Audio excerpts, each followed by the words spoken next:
hear myself through my headphones. Yes, man. Like, I feel real good about this right now. Pay attention, because you are now listening to Permission to Speak Freely. And that was like the slowest countdown ever. And then we got these sound effects. It's always weird with the sound effects because whenever I try to use them, it seemed like they don't happen on time. You know what I mean? So you got like stall it out. You'd be like, hey, yeah, we like to congratulate, and then like right now, like they gotta, you know what I'm saying? They gotta come, and they don't be coming on times, and sometimes it mess up, the flow of the conversation. But are you pressing it on time? Yeah, I'm impressed. I'll tell you. I pressed it. See, it was like a little delay, right? So yeah. Riverside, right? That's where we record. Riverside, get that right. Please get that right. Please get that right. Before we get started too crazy, if y'all could tell, Damon's not here. It's Tish and I. But before we get started too crazy, I do want to say that on our last episode, we had a conversation. Well, I'm not going to call it a conversation. On our last episode, diversity came up and a point of dialogue that we were having. And basically, I like to say from us, for me and Damon, that we agreed diversity is not bullshit. That wasn't our opinion.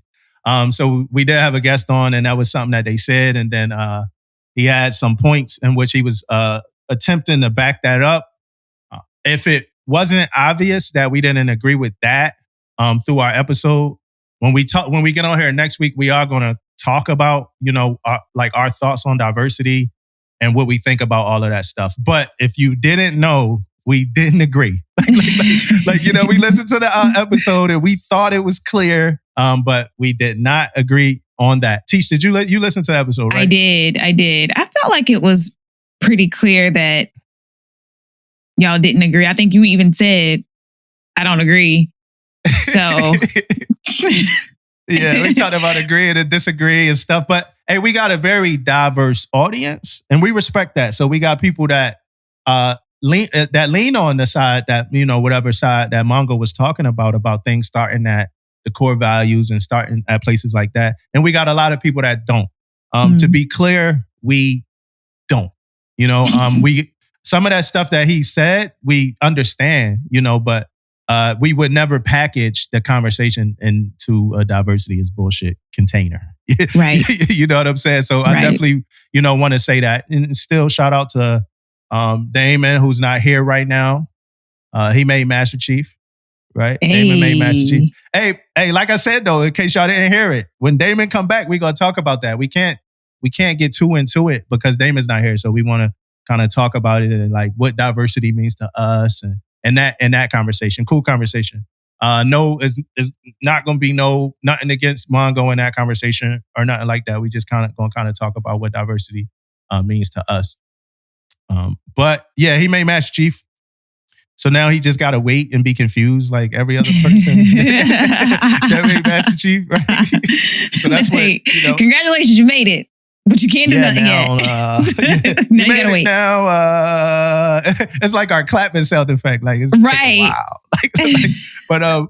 So he made Master Chief, and a bunch of people did, right? And it's a bunch of different situations that they in. Like some people, they got command boards coming up. They thought they were going for command senior chief. They got they leaving. They got family in certain places, like kids in high school that they might not want to leave. Some people like Damon put their fleet reserve papers in. That's a lot of audience. It's a lot of people hitting us up. And when I say us, I'm talking about PTSF, and they saying like, what Damon gonna do? What Damon gonna do? So we'll see next week. We'll see next week. It's funny. Do you think he's gonna have an answer next week of what he wants to do? He gonna have an answer for something. He gonna have an answer for something. You know what I'm saying? Because that's a big decision. And I don't know if it's going to be a week is going to be long enough for him to process it. But he can at least tell us where his thoughts is if he hasn't figured it out. But I'm putting my money on him staying in. He's staying in. Damon the type of dude that he going to feel like he left something on the table if he don't stay in. Right? So he's staying in, right? This I wasn't attempting to talk about this, but it made me think. Like we had an EM2 when I was on my first ship, right? And he was too big. You know, he weighed too much. You know what I mean? So he wasn't passing away. And they gave him some opportunity. I don't know what it was, but at first he thought he was gonna get kicked out. You know what I'm saying? So he's like, man, fuck the Navy. Like this, you know, like I'm done with this. Like this ain't it. Like it's probably my time to go and all this.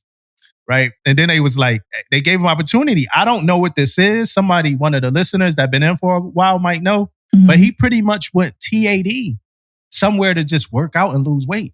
Like, I don't know what this is. Like, but this really happened. Like, I ain't making this shit up. He went TAD somewhere to work out and lose weight. Right.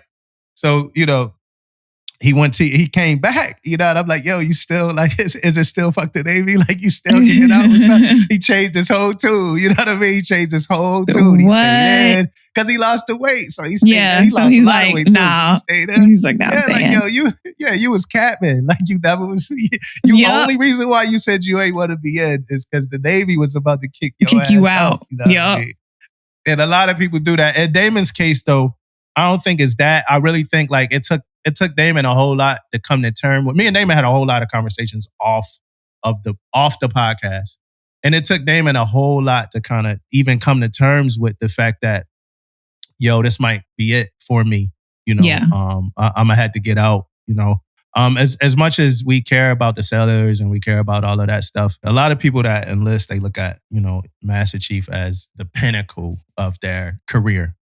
So I know it's something that Damon happy about. But like we said, hurry up and wait now. It's time to wait and see what the hell happens. And that's the Navy. Theory versus execution, right? You know, because we came over here, we talked about it before. It sounded like a good idea. Like, yo, we could weed out, you know, we could this, that. We could weed. That was like, it happened. And like, everybody kind of confused. Everybody's like, what the hell we about now to do? what? Yeah, what the hell we about to do, man? And then, not to be undone by Damon, you know what I mean? I have an announcement of my own to make, you know what I mean? So I'm gonna come here. I wasn't gonna let David come over here and get all the glory, man. Get all the shine. Yeah. And it's also gonna be like you're gonna have had. I think you're gonna have had retired already the next time we talk. Yeah.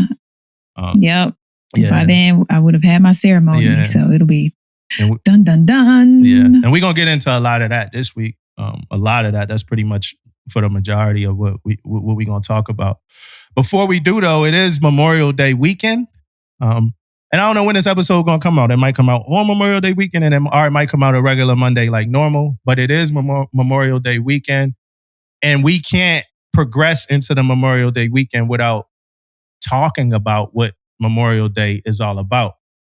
And that's about honoring our fallen soldiers, honoring people who died while serving in the military.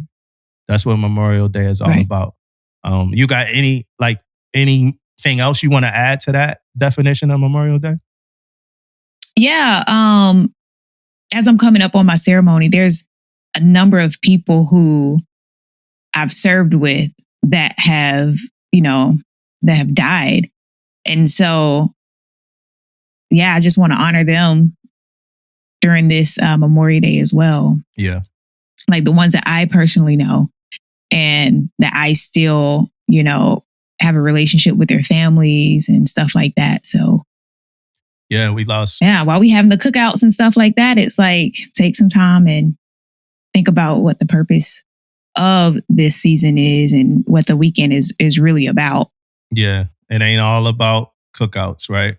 It ain't all about the barbecue, the ribs. It ain't all about all that. You know what I'm saying? I'm low key hating a little bit too because I stopped eating meat, man. I drove past I drove past a barbecue spot the other day and the smoke coming out them smokestacks. I was like, let's say, I bet you smelled it before you got to it. Coming out them stacks, man. I said, I might cheat this weekend, man. You know what I mean? For the listener's sake. Yes, I'm pretty much pescatarian. I am pretty much pescatarian. However, I have not set a hard rule that I won't ever eat meat no more. So if you out, you see me out, right? If you see me out and I'm eating, I haven't ate meat in a very long time. Y'all know about the bacon. y'all don't know about the lumpia, right? And I ain't even gonna get into it, right? I ain't gonna get into the 2 pieces of lumpia that I had during Office Workers Appreciation Day. What Administrative Workers Appreciation Day? Administrative Appreciation, yeah. So I did have 2 pieces of lumpia. I ain't talked to y'all about that, right? But if you see me out, right, I'm about to be in Norfolk. If you see me out in Norfolk, Feather and Fin are one of those places, right? You see me eating like 4 wings or something. Do not judge me. Don't say I'm a fraud. Just make it count. Yeah, that'd be the thing. Like, you know, like I thought we was gonna get in bad trouble from last episode. It wasn't as bad as you know I thought it was gonna be. But to get caught out eating fucking chicken and people like, yo, this dude a fraud. Oh yeah. Like he getting they will let you have it. Yeah, he getting out here talking this Navy stuff, man. He a fraud, man. We saw him eating chicken, man. So they will let you have so it. I'm gonna do good. Sure. I'm gonna do good this Memorial Day weekend.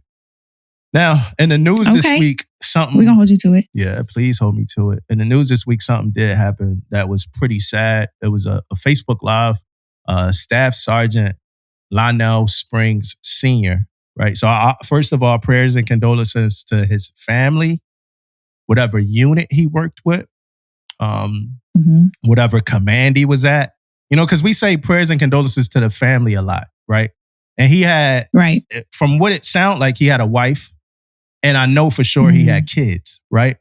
It sounded like maybe blended family. Some of the kids wasn't his type stuff. But for the most part, that's what blended family means, right? I'm not wrong on that, right? Yes. Yeah.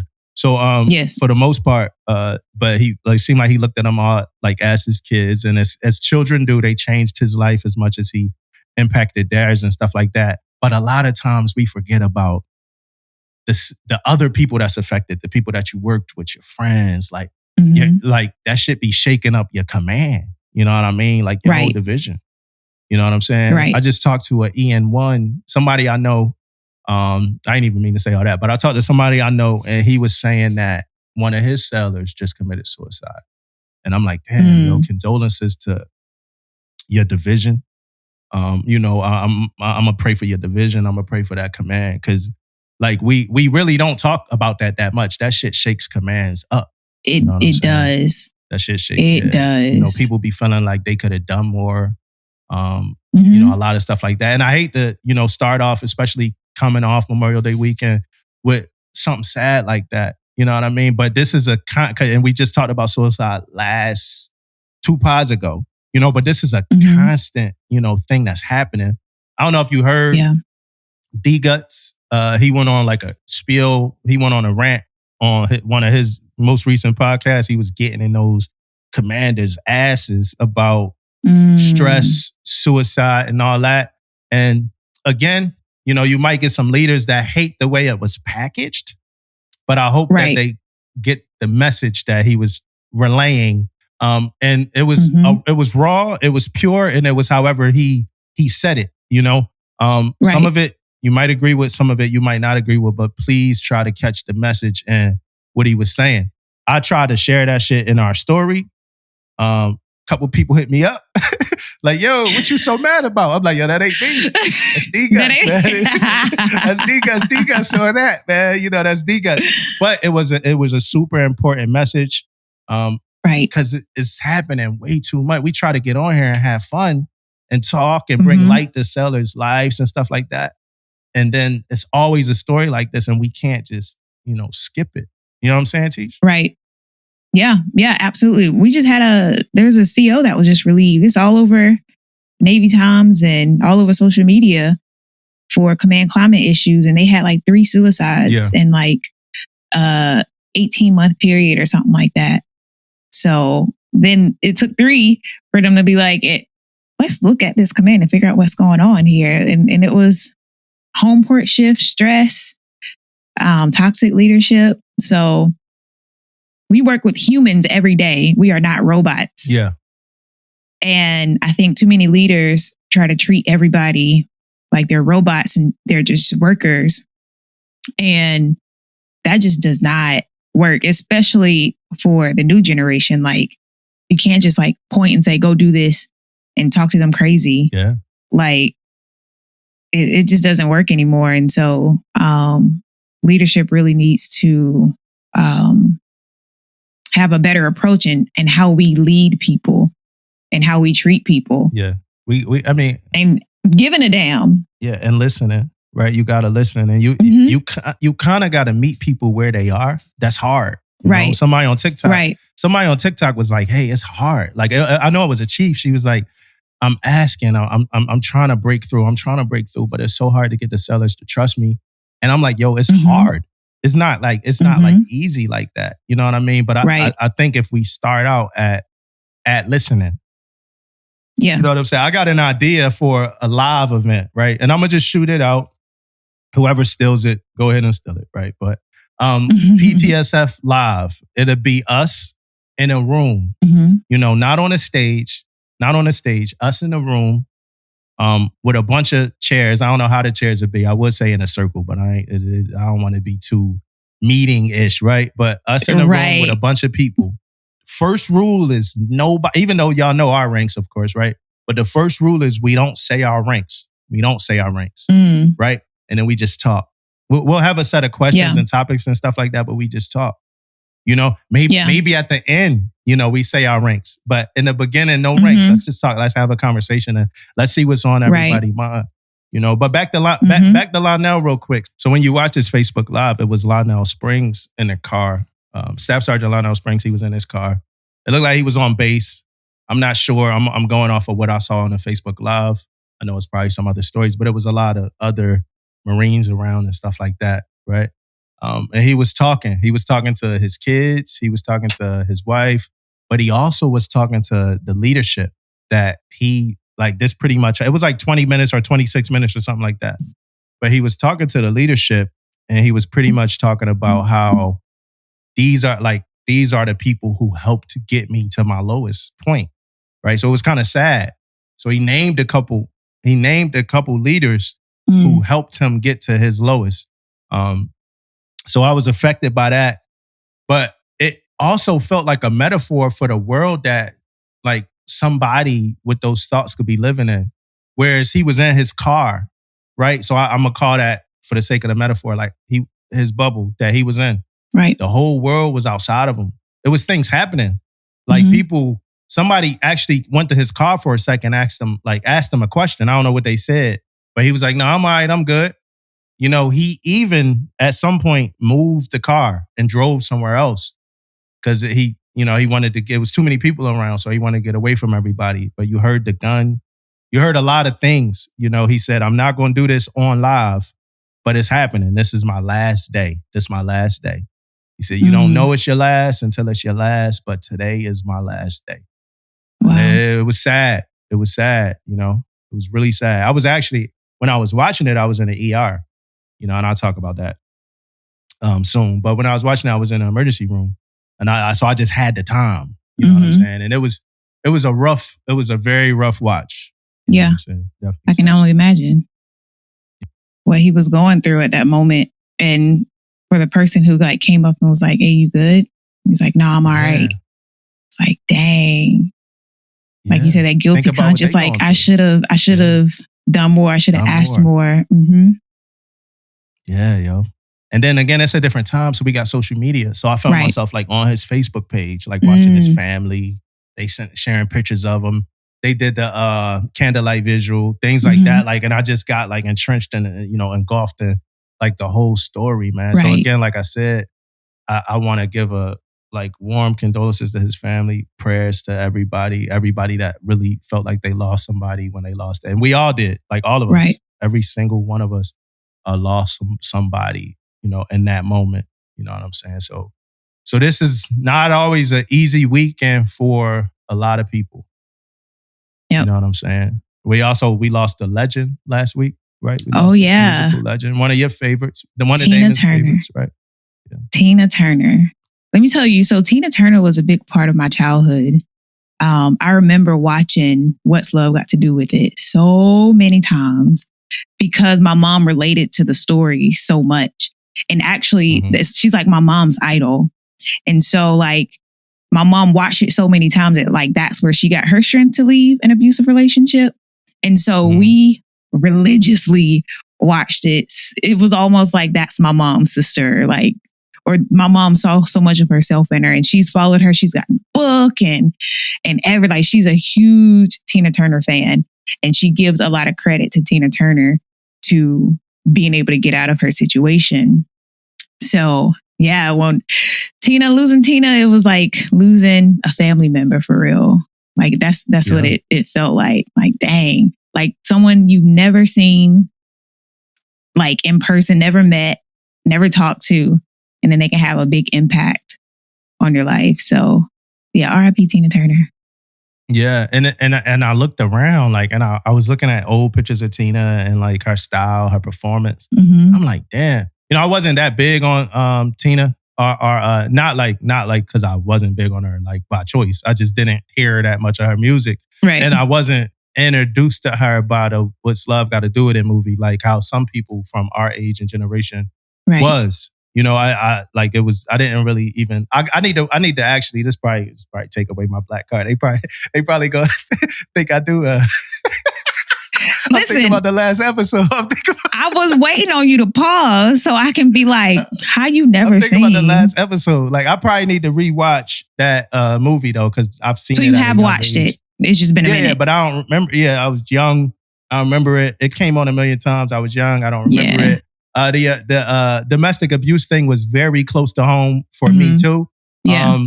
And it's a hard watch for a young man who domestic abuse was close to home for too. It's not wasn't all entertaining, you know what I'm saying, to me or whatever. But I probably do need to sit down and watch it again, because that might take away, you know, my black card a little bit. You know what I'm saying? So you can't quote anything from that movie. Yeah, eat the cake. Okay.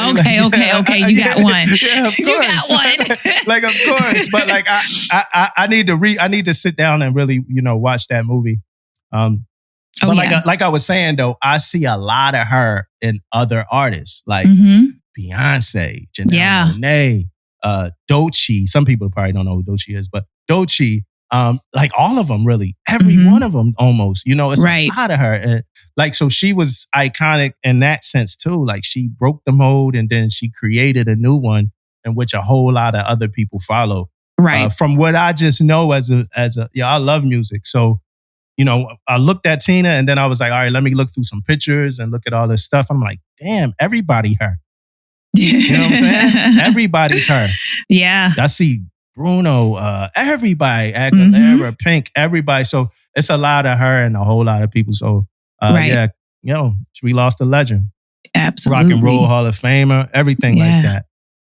What's your plans for the weekend? It is Memorial Day weekend. It is. We talked about the meaning and all of that, but what's your plans for this week? You know, I'm keeping it a little bit low key. So I'm going to be doing a little bit. I just don't know what. I have not made any plans. I'm really doing like a day by day type thing as I'm getting closer to retirement. It's just so much going on. But my cousin flew in yesterday. She will be here for the ceremony, but she came in a week before everybody else. Just to kind of, you know, chill, and for us we haven't like actually hung out together. Like, it's been years. It's been a long time, probably like 2009 or something. And so she came out, and it's like my favorite cousin. And so we gonna hit up the streets of San Diego a little bit. You gonna take it to the Gaslamp district? Probably. You taking a Gaslamp? We probably gonna do a little bit of that. Where you be at in Gaslamp? What your sellers to know? Where you be at? You know what? I haven't been down there in a minute. And I usually don't run into my sailors down there though. Yeah, they be out. They be at PB Short Club. Right. We just be in different places. I do run into some sailors though. I have before. And I hate it. Cause usually it's like late. I'm already lit. Yeah. Oh yeah. You don't want to see them done. No, I don't want to see you. For liberty. They start asking for Monday off. Right. Hey, like, no Cole here talking to me. And for Monday my words are slurring and I'm yelling. Cause I'm like when I reach that peak of drinking, like I'm a happy drinker. Like I get in a very happy, joyous mood, I'm loud, I'm, having fun or whatever. So I just be like, nah, you got to see the serious me. So I don't be wanting them to see me like that. But yeah, we probably go down there a little bit. Probably hit up a good brunch. Probably gonna be like a hood brunch. We'll go to a nice casual brunch, and then we might go to the hood brunch too. And yeah, I still have a lot of stuff that I need to take care of though. I'm still working on my program and tying up last minute things and swapping out people and finding people. And so, yeah, but I'll do a little bit of something this weekend for sure. Yeah, I was working on my program last week. Last week was like my last week at work. I'm going back next week just to check, like just to do a checkout with my admiral. But last week was like the last week. So I had my going away on Thursday, but Wednesday night I was in the ER from like 5 to 6 in the morning. You know what I mean? So I left at 3, but I came back at 6. My wife was in the ER. But when I text the job, I'm like, hey, I'm gonna be a little bit late. You know what I mean? I'm gonna be a little bit late. And they like, yeah, but I'm gonna come in, and everybody knew I was at the ER. And they like, nah, telework. Well, and I'm like, yo, that's how you know the Navy that changed a little bit. Right. Like y'all trying to tell me to telework on my last day. Like, it's my last day, y'all. Like, it was people texting me offline. Like, yo, look, I ain't trying to get, on your business and nothing like that, but just telework, dog. Like, yo, they was begging me to telework, man. Listen, I love that command. I love that command, y'all. I love y'all, man. That's one of the best commands. I was about to say easiest. I'm gonna chill out. That was one of the best commands that I've been to. Probably the best command that I've been to. But you can't tell nobody to telework on their last day. It was about going away. Like, people made homemade food for me. They went home and made food. They tried to like, hey, we did this for you. They did this for everybody that left so far. I know. I've seen it. But it was my last day. I'm not going to telework. What I look like. But yeah, we had fun. We had a couple going aways. Man, my CMC gave me his coin, and it fell out my pocket at some point. So we did the lunch going away thing in the office. And then at night, we did another thing, like a chief thing, and my CMC, and I wanted his coin so bad, right? I think he listened to the pod too, but I wanted his coin so bad. And he gave it to me. And somehow that night, I think it fell out my pocket. But I think he might have picked it up. I think he found it. I don't know though. I could be completely wrong, right? That's your theory. Yeah, but Chiefs, like, they like Rumpelstiltskin when it come to coins and shit like that. Right. They like drones. Right. Like, if they get a hand on your coin, you might not ever. Like, Chiefs can have all the honor, courage, integrity they want, but if they catch a coin, when it comes to a coin, they take that shit. Right? So you gotta earn them coins. I earned that coin from him, but yeah, I feel bad, man. And I feel like he might be like testing me, like, yo, he's gonna come ask me for another one. Like, yeah, come clean. So I plan on letting them know, coming clean about it. And even if I gotta pay for it, I gotta pay for it. I just feel so bad because, it was the kind of pants I had. Like, I gotta start counting, please, the type of pants I had. When you at those big ass, those stand up tables with the big stools, man, things just fall out your pocket. Yep. And I had so much shit in my pockets. I got so many. I got a gift from a civilian, like a going away gift from a civilian. I got a couple going away gifts and stuff like that. So I definitely felt the love. I felt the love. We'll talk a little bit more. I'll recap my command. I come out against all that bullshit that everybody that I've been wanting to get at. It's like that. Like I said, that was a great command. But next week again, that's something that we're all going to be opening like a new chapter next week. You know what I mean? Yeah, I was thinking about that. Yeah, I was all of us are going through a transition right now. All of us. So that's crazy that all at the same time. Yeah. This whole thing is happening. Yep. And then we got a good interview. Like I said, and it's crazy because I said that we were going to interview a reservist. I did. I said that. And I said, whenever we say we're going to interview somebody, something happens. Something happens. Yeah. Something happened. And it's very unfortunate, and we pray for you. We do. We send in prayers for you, and everything like that. And whenever we are able to get up, I'm sure we're gonna get up and have a great conversation. But please put yourself first. but we will have that conversation. Before we get into what we came to get into, I got two more things. Philly banned the Pooh Shiesty mask. It was necessary. Very. You know, here I go again. I'm stalling because I'm trying to get to these claps, man. We got to get to these claps, man. That was light. That was light. We need another. That was light. I need another little set. Like the long one. Let's go. There we go. There we go. There we go. COVID was officially deemed over. Y'all ain't gonna keep stepping outside with them damn Pooh Shiesty masks, though, man. Listen. And I might sound old, but I don't care. You know what I mean? Like them Pooh Shiesty masks, that ain't it. Y'all ain't looking for nothing but trouble. Exactly, especially in Philly. Shout out to Philly. Don't come for me, Philly. But I'm just saying. Yeah, shout out to Philly, man. That is not the place to have it on.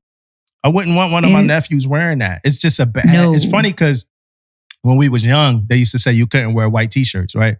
Like you can't wear white tees and Timbs and like anything like black people wore. Yeah. Anything black. Anything we wore. Like, it's like, oh man, they wearing white tees. Nah, you can't wear that in the club. Oh man, they wearing fitteds. No. Nope. Oh, they like Timbs. No. Nope. Oh, they like Jordans. No. Get that out of here. You can't wear that in the club. Now here I go, old as hell, you know, sounding like this over some Pooh Shiesty mask. But it's going to be 90 degrees at some point this summer. You do not need a Pooh Shiesty mask, you know? And shout out to all of our listeners that don't know what the hell a Pooh Shiesty mask is. Yeah, because I didn't. Shout out to the listeners that do know. Yeah, know what a Pooh Shiesty mask I may not know what it's called, but you know, but I knew what it was. Yeah. And if I see some of that rolling up on me, then I know I'm in for a problem. Yeah. You probably need to cross the street, man. Like I'm at the age now. I'm at the cross the street age. I ain't at the age where I'm gonna take an ass whooping to look cool. I'm crossing the street. Right. I'm not on that. I wish somebody would. No, I wish you would not. Okay. I'm crossing the street, man. I was with Chip. Last week, and he was telling me about how he had a run-in at a 7-Eleven, and he almost, it almost led to violence. And I'm like, man, them people don't know. Chip like a self-defense, close combat instructor. Chip was about to Chip was about to go Liam Neeson on somebody's ass, man. They would have got more than what they asked for.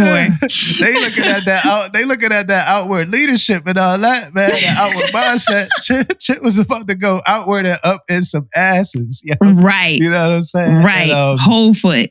But he asked me, he was like, well, like, because we start talking about, it's a book right now about like urban violence and stuff like that. I just started reading it too. He was asking me like, well, coming up in like Philly, a place like what, like, how do you do? I'm like, I avoid it. Like, I avoid it. I'm not walking into a scene. It used to be a time where the right woman, the right lady, would get me to go to her apartment when there's 80 dudes outside. It used to be a time. That time is no more. That time is no more. You need to be living somewhere where, first of all, I'm married, but if I'm going to visit anybody, you need to be living somewhere. You got gated security? Like, what's going on out over there? Right. Right. And sometimes gated security ain't always what it's supposed to be, especially like in places like San Diego, because y'all got people crowding up in garages and all that. Like, I ain't doing that. Yeah. I need safe. I need safety.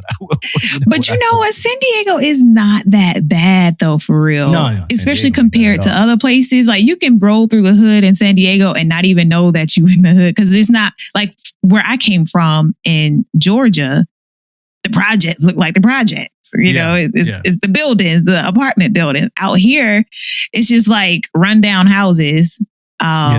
But they're like, it's not like, a project building. And so you can be rolling right through and be in the wrong part of town and not even know it until you got some people rolling up on you with them little bitty wheels and the bouncing cars. ready to check you. Like, what you doing out here? Like, what you doing out here? You just got to be careful in certain places. Like you said, San Diego might look nice in certain places. And then you got people that want to be, people that want to have like the reputation or whatever, what I'm saying?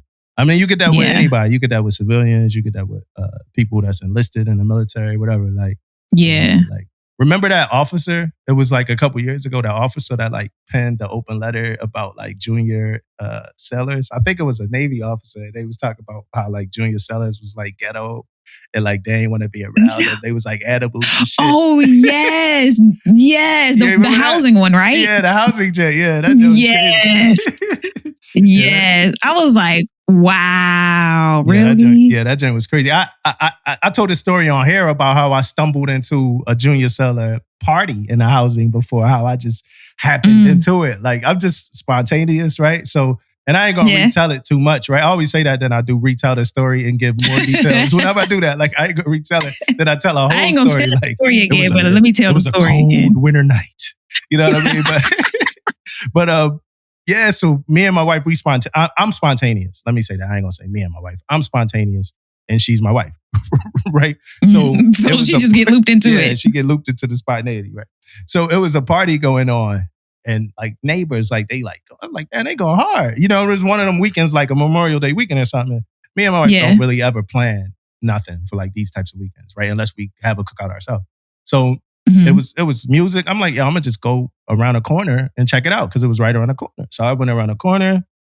Dude, like, yo, just come in. It is what it is. Like, just come. So I'm chilling. I'm in there for like at least a good 40 minutes, chilling, talking. They got drinks. I didn't bring any. I think I might have came back. I might have told my wife to bring a bottle or something. But at first I didn't have anything. So we just chilling. I called my wife. I told her, I'm like, hey, my wife, man, she just in the crib. We don't got nothing going on. Can she come through too? He's like, yeah, bring your wife. So we chilling, boom. And they start talking. And then they start talking about their ranks. You know what I mean? They start talking. Now, in this housing area, you can't be a chief to move in. But I moved in. I moved in as a chief, but I wasn't getting paid yet. So I was still getting first class money. So I found a loophole. So, you know, and then it's still people you can make chief there, but you can't be a chief to move in. And it's like a lick. It's a lick. Cause you getting, they only taking like half your BAH. So we was pocketing like 1,700 off the BAH. Nice. Like that was a lick. It was in, by Santee. It wasn't in Santee, but it was by Santee. Eucalyptus, I know exactly which one you're talking. Eucalyptus Ridge is the name of it. I know exactly which one you're talking about. It's cheap. Yeah, it's cheap, yo. And it was a big. So we in there, and then they start talking about like their jobs. You know, of course, there was CSs in there, so they was wilding. You know what I mean? It's wild. If anybody watched the clip on TikTok, I know it was CSs in there, so it was turned up, yo. And they start talking about ranks or whatever, and they're like, you know, it was like, well, what rank are you? Now, I forgot what they were saying, but like, I couldn't relate to like a lot of it. Like, you know, like at the moment, you know what I mean? So there's like, that's what you do then? I was like, yo, I'm a chief. And there's like, yo, you the op. Like, he the op. Like, like, yo, he snatching stuff from you. Yo, like, nah, you gotta go. You know? So it was still fun and comfortable when we, you know, but I knew that like I might not be at like the next couple of these after this. Like just because they started talking different. Like they was talking about like their plans and goals in the Navy. At first it was a wild conversation. Like, yo, I hate this. You know, but then after they found out I was a chief, they like, yeah, man, like the Navy just kind of like, I hurt my leg and things ain't been the same and this and that. I was like, oh man. You know, so I kept talking to him. I kept speaking to him because, you know, neighborly, but I knew I wasn't, you know, coming back. They probably turned the music down for the next party. Like, yo, well, probably. What's going on? Chief over there. Yeah, but that was fun. All right. Next thing before the last thing. You see this cup, right? It says proud dog parent, right? I'm not that proud of dog parent right now. You know what I'm saying? Saint, you know, I know some people, Saint Hive, right? We got some Saint Hive people out there that be wanting the updates on Saint. Probably just my mom. But, you know, she always defending them too, man. Like this dude peed on my bed, you know. It's like, she probably, you can't blame him for peeing on your bed. I blame him. It's his fault. Like he can't come in my room no more. So Saint, he peed on the bed, right? And then he also broke at some point. He must have went on a rampage because he broke my favorite wristband. So Ebony Wilson, FCA1. I need another one of these, please. It says courage is resistance to fear, mastery of fear, not absence of fear. Courage is resistance to fear, mastery of fear, not absence of fear, by Mark Twain. And it's about courage. And I really like it. I really, really like it. It was my favorite thing to wear. You always saw me with it on. So he came out the room one day with it in his mouth. Like it was all good. Like just walked out of my room, probably right after he peed. You know what I mean? Right. With this in his mouth. Like, yo, you just having a field day in my shit. You know what I mean? Right. So sometime he in the room, he not back there. He not, like I said, we not best buds right now.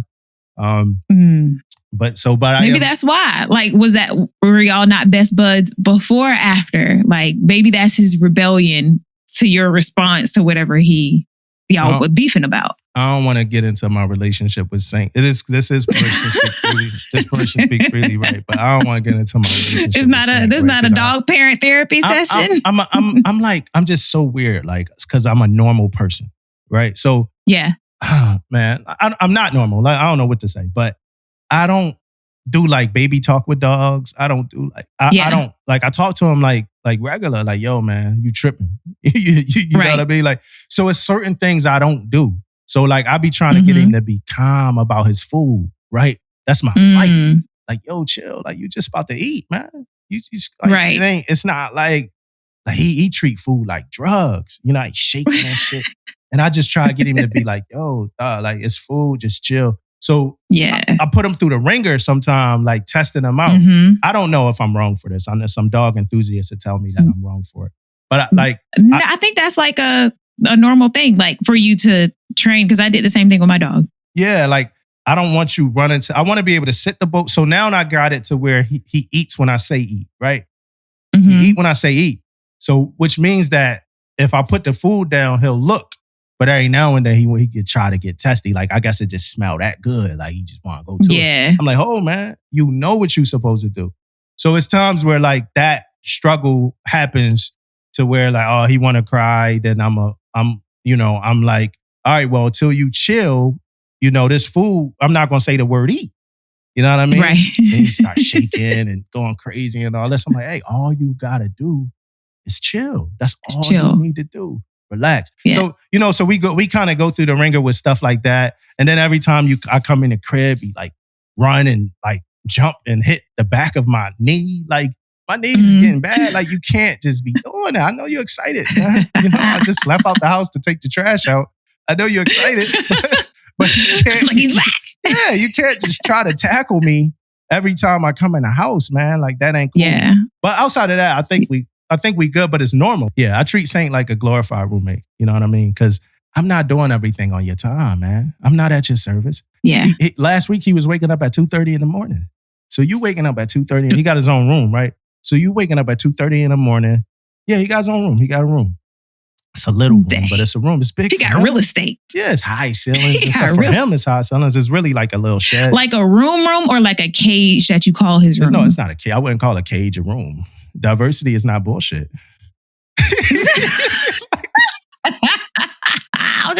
Like, I wouldn't call no cage a room. You know what I mean? Oh yeah, I'm going to see, I forgot to say, I'm going to see Little Mermaid too, y'all. I'm going to see Little Mermaid too. You know what I mean? Today. Diversity. I'm going to see it today. But oh yeah, it does come out today. Yesterday. But obviously, no, 26. Yeah. But it's like a shed under the stairs. But for him it's one of those New York high rises that you see on Instagram. You know, the ones that be like $3 million. Right. Like, okay. I gotcha. I got one of those too. Shed. Yeah. So he's in there. But he was waking up at 2:30. Last week my sister was here and stuff. I'm like, yo, dude, you can't just wake up at 2. Like, what do you want me to do at 2:30? You know what I mean? So he wakes up. He cries and barks and stuff until he hear you move.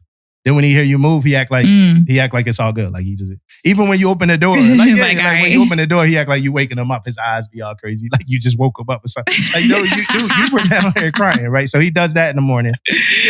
So he does that. He wants me to do whatever. So it's like I'm like at your service. So I feed you, right? He might wake up. Angeline might be asleep. He wake up. So now, because he woke up, I got to take him out to the bathroom, right? I take him out to the bathroom. Yeah. Now, like if I get him to chill where I'm at, like let's say I'm in the living room watching TV or I'm doing something, he don't want to do that. He just want to go to the room. He got like an ottoman at the bottom of our bed. He just want to go to the room and lay on the ottoman, right?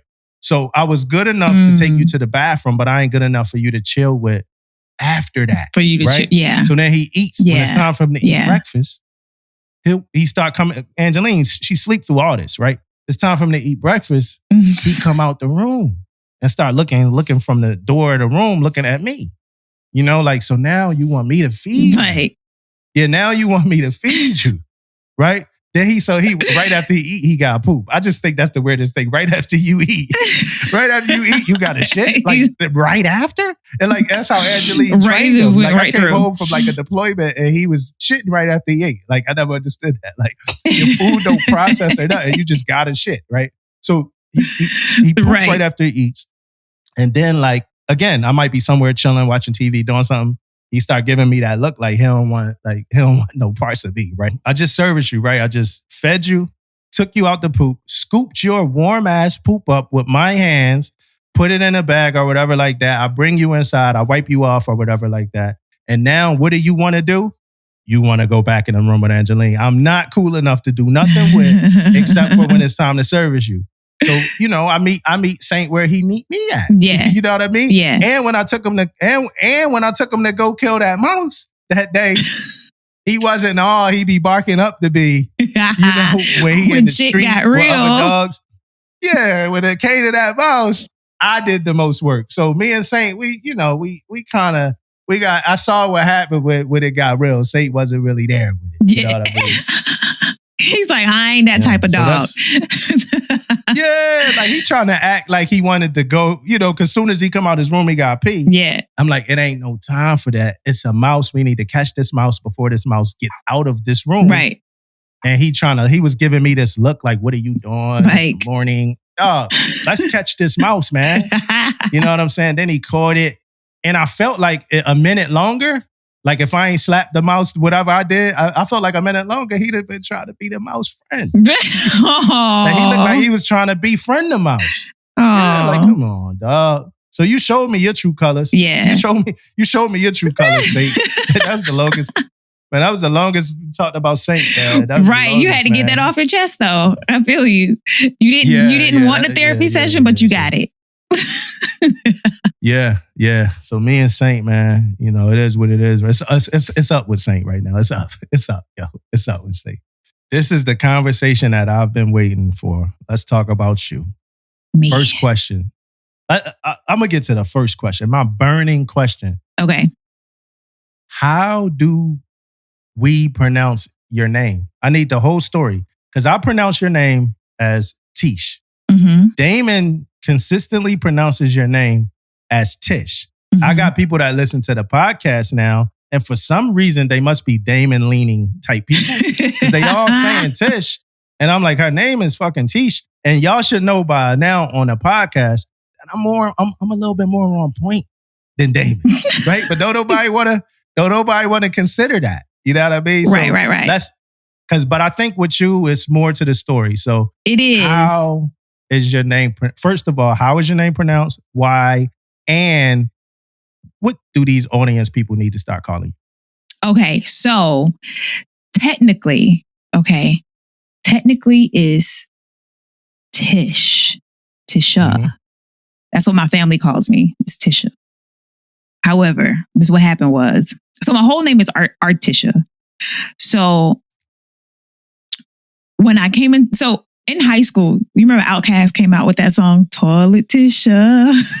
Yeah. Damn, we miss ya.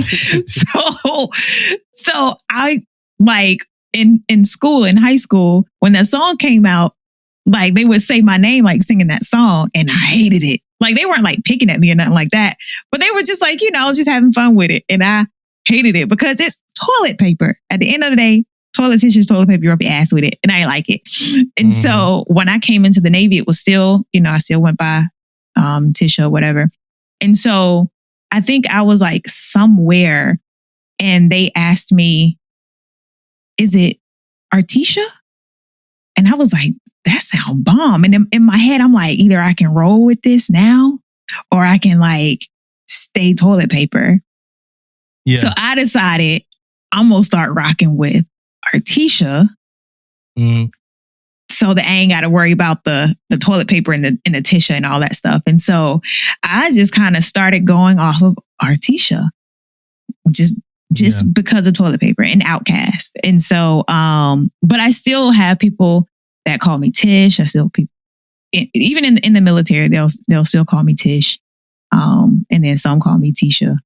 So, but I respond to both because the other one is right. Yeah. So Damon is right. Actually. So Damon is actually right in this sense, according to how I was birthed. Yeah. It would be Tish. Now, did you tell Damon Tish or did you tell him Tish? I don't know what I ever told Damon. I think he probably, because even in the Chiefs mess, I get both. Yeah. So it depends on, who, and they have this argument at work too sometimes, depending on who you're talking to. Like, why are you saying her name like that? So it's the same. But I just kind of go off both of them because I don't correct anyone when they say Tisha because that's my name. So how can I ain't gonna be like, nah, don't call me that. Fights. I am. So for the listeners, hopefully you're more confused now than you were before. Probably. I asked the question. Probably. So younger car, Tish or Tish, is she cool with it? I'm cool with it. I'm cool with it. Just. I'm cool with either one. It sounds like you like Tish. I do like Tisha better. Okay. I do like Tisha better. That was like the rebirth. The rebrand. The rebranding is what it did. I was like, I'm getting away from this toilet paper stuff. Yeah. But yeah. Okay, so quick question. How do you feel? It's your last we going into your last week in the military, right? Yes. Ceremony is next Thursday. I've kind of been all over the place emotionally. It's been an emotional roller coaster. And we're like, it'd be like certain things that happen as I'm getting closer where it just like hit a little bit different. So the latest one was my shadow box is done. And the people who did my shadow box, they FaceTime me so that I could see the finished product before they ship it. And it was like, oh, this shit is really happening. Like, it's really like coming to an end for real. And I was just like, all types of emotions came out.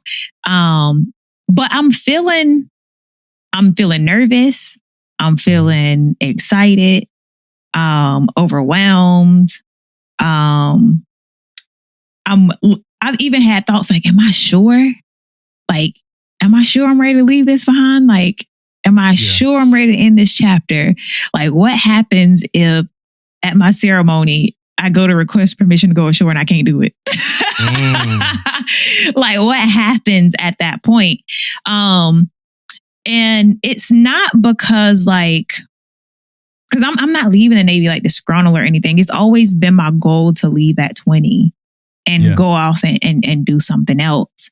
And so, I think it'll be easier if I was disgruntled. Like if I didn't get promoted and I got mad and I was like, I'm out of here. You know how people do with that. Yeah. Like, I'm taking my talents if I'm getting out or whatever. But it's not that. I could stay in much longer. My PRD isn't even up. Like I could stay at my command longer and even retire from my command, but just retire at my PRD rather than retiring at 20. And I could stay on board for another few years. But I decided that I wanted to stick to the plan of rolling out at 20. And so it's so scary because usually we PCS and we already kind of have a good idea of what's on the other side. We know, that paycheck gonna keep on rolling first and foremost. PSD gonna always mess up your paycheck though. They gonna always mess it up. Something's gonna happen with your pay when you get to your next command, but it's gonna come back and they're gonna fix it. And you know where you're going to be working. You at least know one person who is your sponsor, that's gonna help you get acquainted with the area and with the command and everything. And now it's like, I don't have none of that. I'm just out here. Yeah. I'm just out here. And so it's and it's a whole new world too. So I'm doing something completely different and just unknown. And I'm a person that I like to have the next step already planned before I terminate one. And so to be getting ready to go on terminal leave, and it's so like basically before you break up with a guy. Wait a minute now. We had some fun, right? We talk about before you break up with a dude, you got the other dude number at least, like you ready to.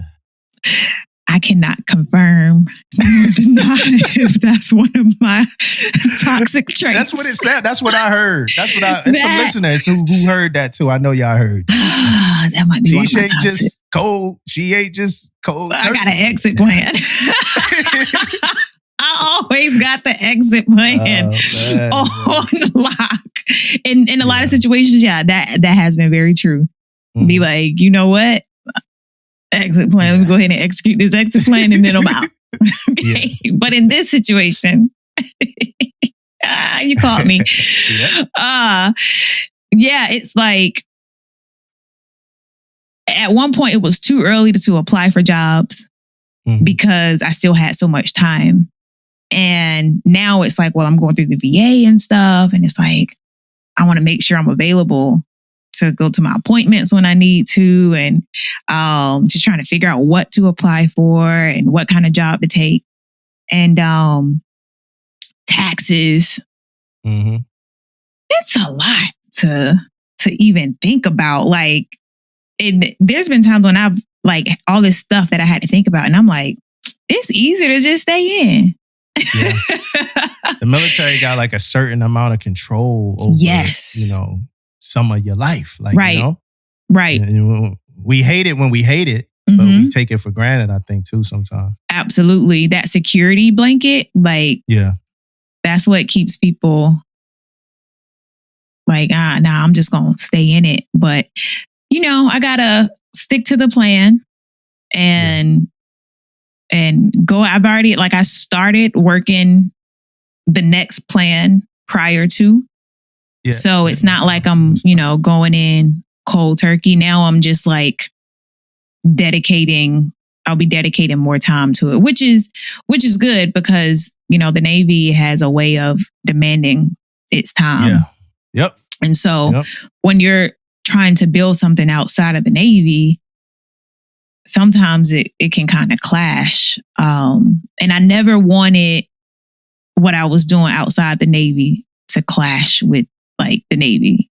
Like I never wanted it to like impede on that. So I was very cognizant of just because I have this business that I'm doing, it should not affect my duties and my responsibilities that I have. So that means I had to like pay more money to do certain things. I had to pay people to do things that I didn't have the time to do. But now I'll have that time and that flexibility to really dig in and grow. So we shall see.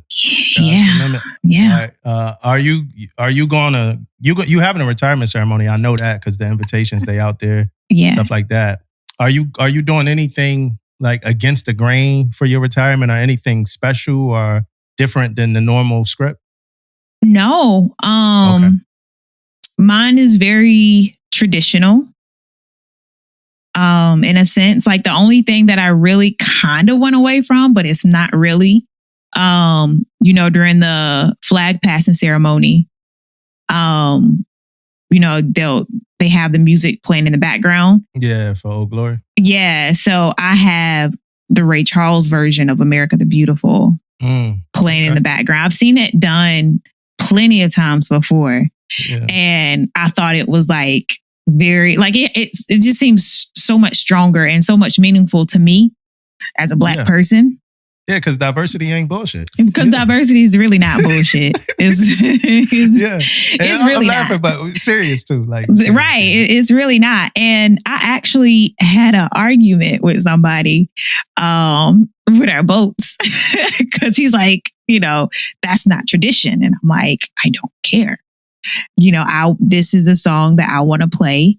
I want to play this Ray Charles, America the Beautiful, and that's what I'm doing. It's not really going that much against the grain. I'm just putting some of my heritage into it.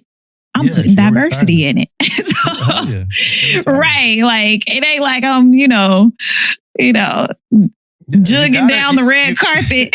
Right. Yeah. But you got to add that Sylvia's. You got to add a little seasoning to it's your shit. You know right. What I mean? Like, they going to get mad at me when they hear some Jay-Z or some Method Man and Mary J at my joint. Like, Method Mary might be at my joint. Like, right. I was listening to a Janelle Monáe interview with Angie Martinez, and she was talking about respectability politics are like, the politics of like people just saying like, you can't be yourself because of this or because of that. Right. She was talking about how when she used to wear suits and then one day she had like cleavage out. Right. And somebody she really respected, like in the music industry, is like, yo, you can't do that because now they're going to expect you to boom, boom, boom. And then it really inspired me for like everything that I do.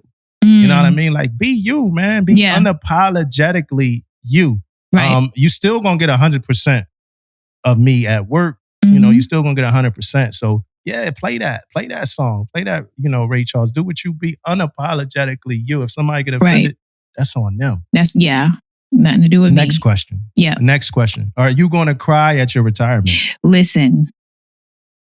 Better. Listen. I already start. I'm just hoping that by the time I get to the retirement, I have enough tears. Yeah. Because I think as I get closer and it becomes like more and more real, especially when family gets here, family starts to come in on Wednesday. The ceremony's on Thursday.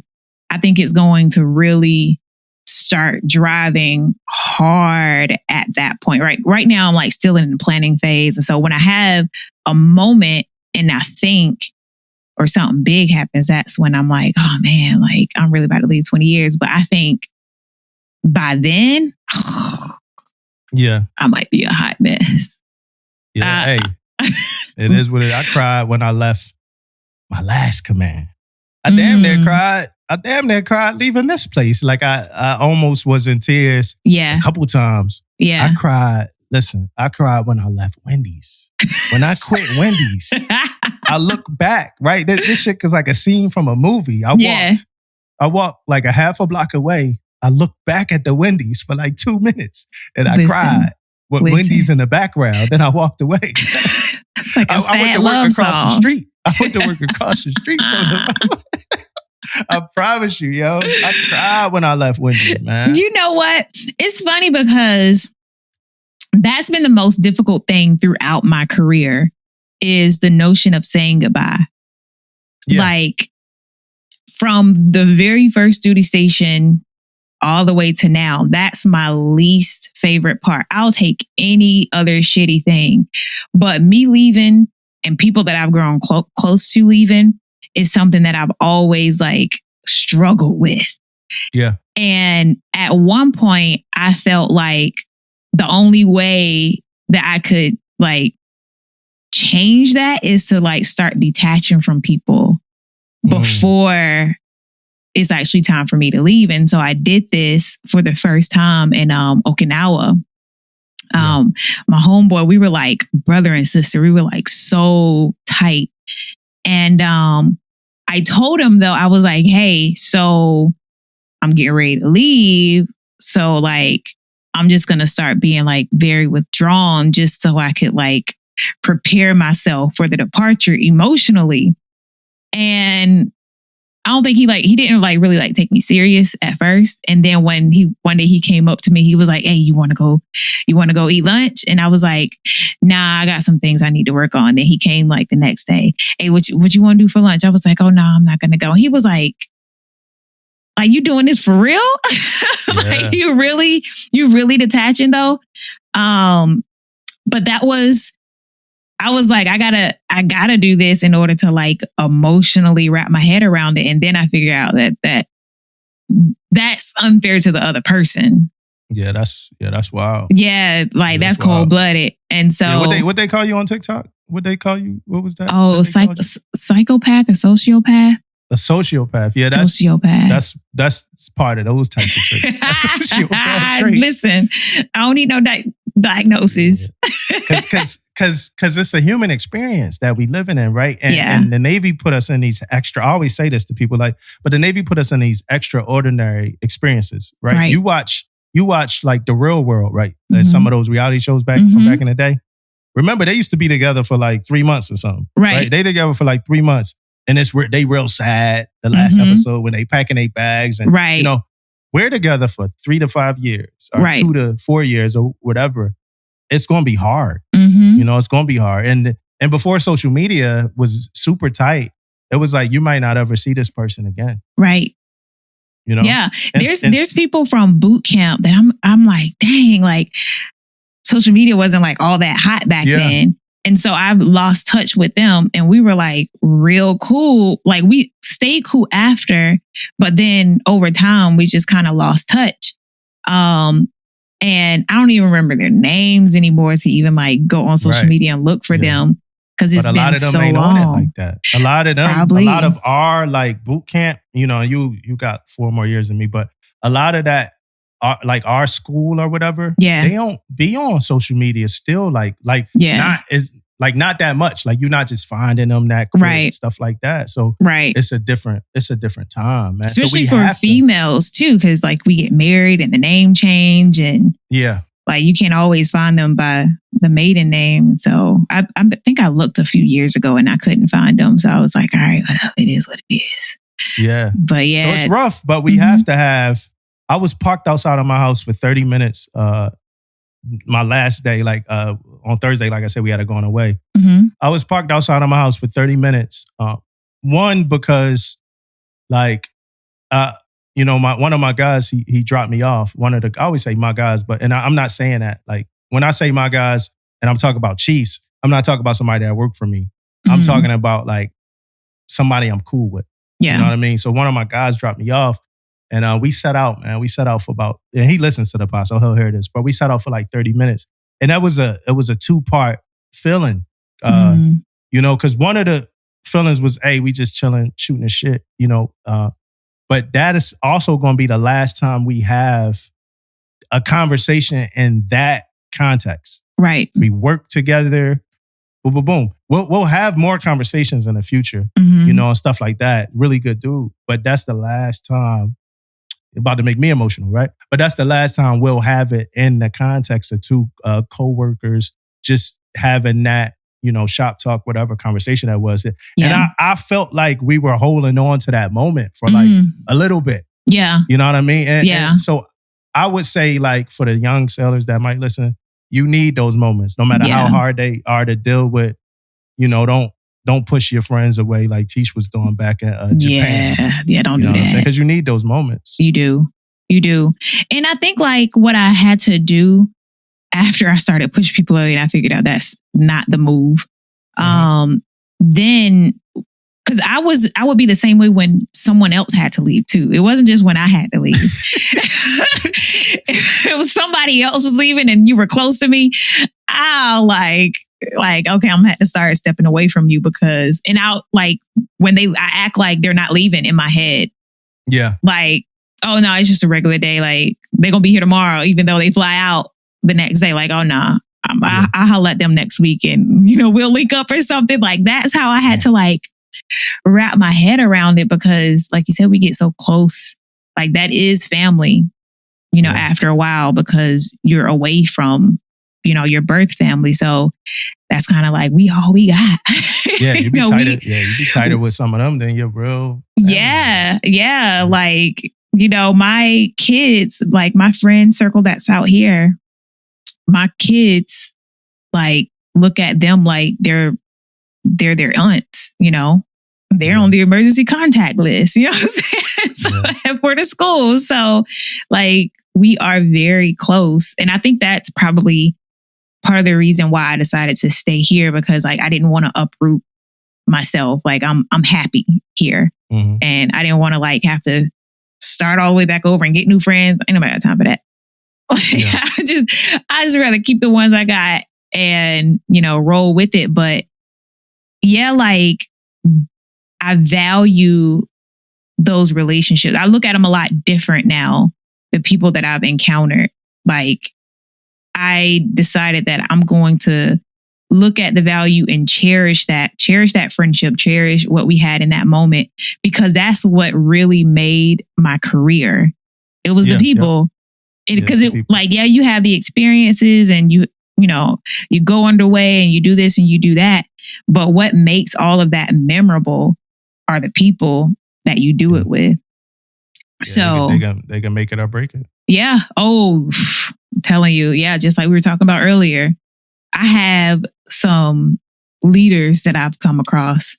Yeah, we're gonna get into that. I got a little list. I got a list. We're gonna get into that, Teach. We're gonna get into that, man. Don't give them the buffet. Like, you know, don't give them the buffet. We're gonna get into that. But before we do, my question to you is, how's the experience so far with the VA? You know, I'm in the beginning phase, actually. I haven't even had my very first appointment with the VA yet. I'm waiting on them to call me. So I went through, because you can go through people who can help you with like putting your claim together. And so there's this one guy out here that's like really good. And so I contacted, you know, his secretary to get on his calendar, and he be like booked up for I think it took like 3 weeks to get the appointment. And so I had my appointment with him last week. Or this past week, or this week. It was this week, this Thursday. And so I submitted the claim. Now I'm waiting for VA to give me a call. It'll probably be after the holidays to set up my next appointment. So we'll see. We shall see. But that's probably one of the things that I'm between getting my DD-214 so that I can get my retirement pay on time.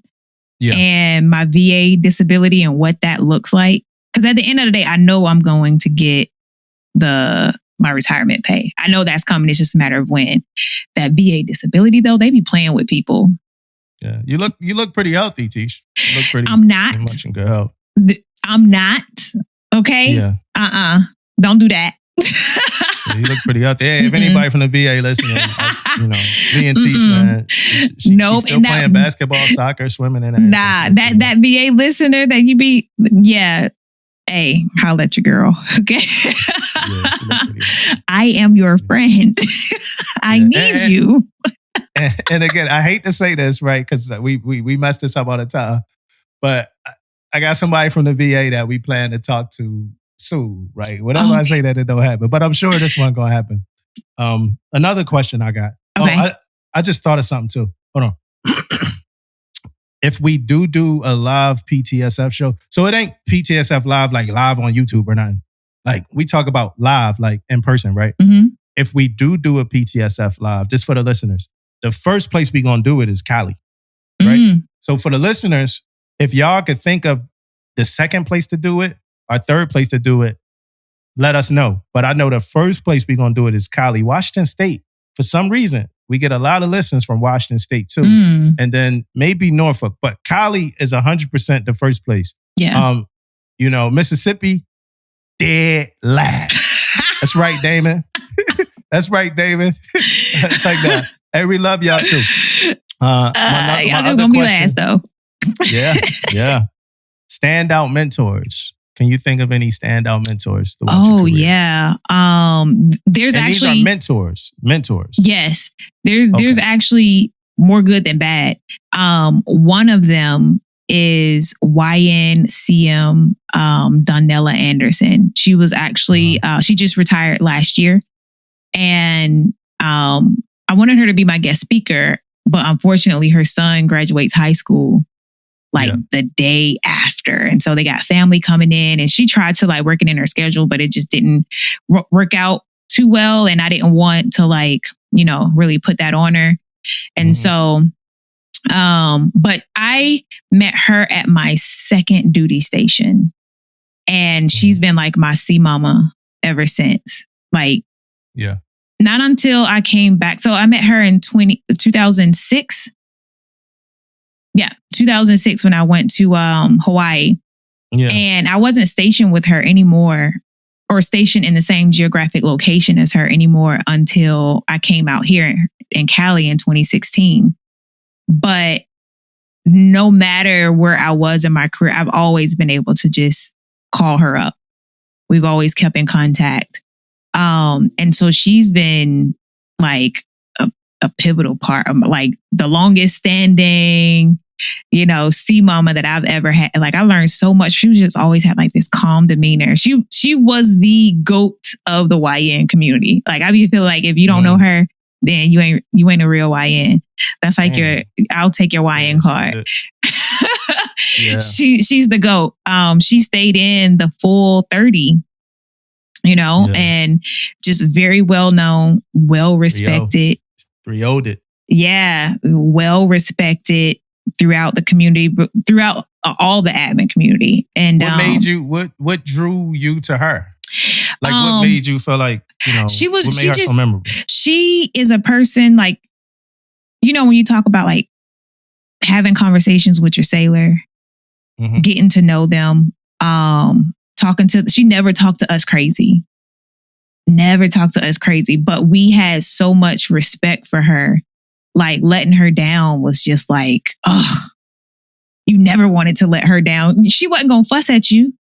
Yeah. She wasn't gonna, get all crazy with you or nothing like that. She's just gonna ask you a couple questions to make sure you know what you did was wrong and how you gonna fix it. But she was like, the way that her leadership style, and for her to be so old school, age wise, the Navy that she came up in, for her to come up in that Navy and still have like, just, you feel seen, you feel heard, you feel cared about, your family feels cared about. And like, she really like, she was just there, Yeah. So she was like the biggest part of, like, she's like the longest standing one. Then I had another one who's also a YN. She's a mass chief now too. She's overseas, but she was the one, because like, I've always been like this Southern, like, sweet, don't want to rock the boat, type girl, like very timid. And this senior chief, she taught me how to be, or mass chief now, she taught me how to be a little bit rougher around the edges, because she was rough.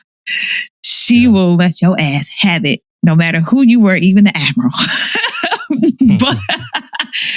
but she knew what she was very smart, very like methodical about everything, very well thought out. She just knew how to get what she wanted.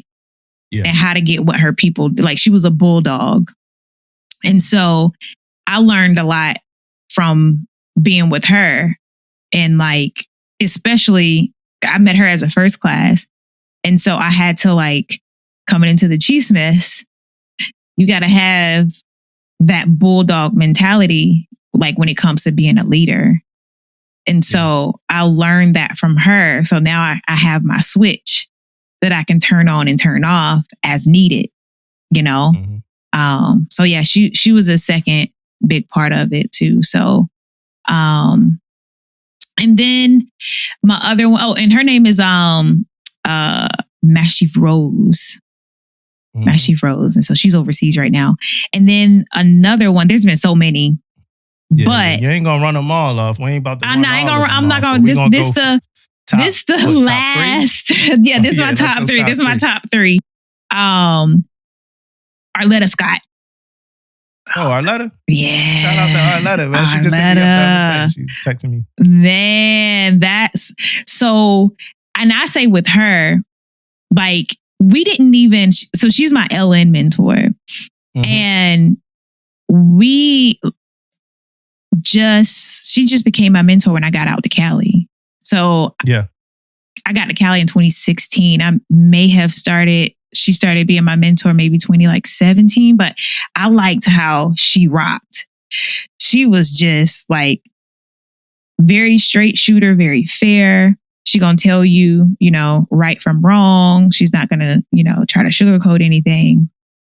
But she's also gonna be like, talk to you like you're a human being, like you're an adult too, Yeah. And so when I was going through some tough times, getting along with certain people, yeah, and she really helped me. Between her and Donnella Anderson, they really helped me to navigate through getting working with a difficult personality.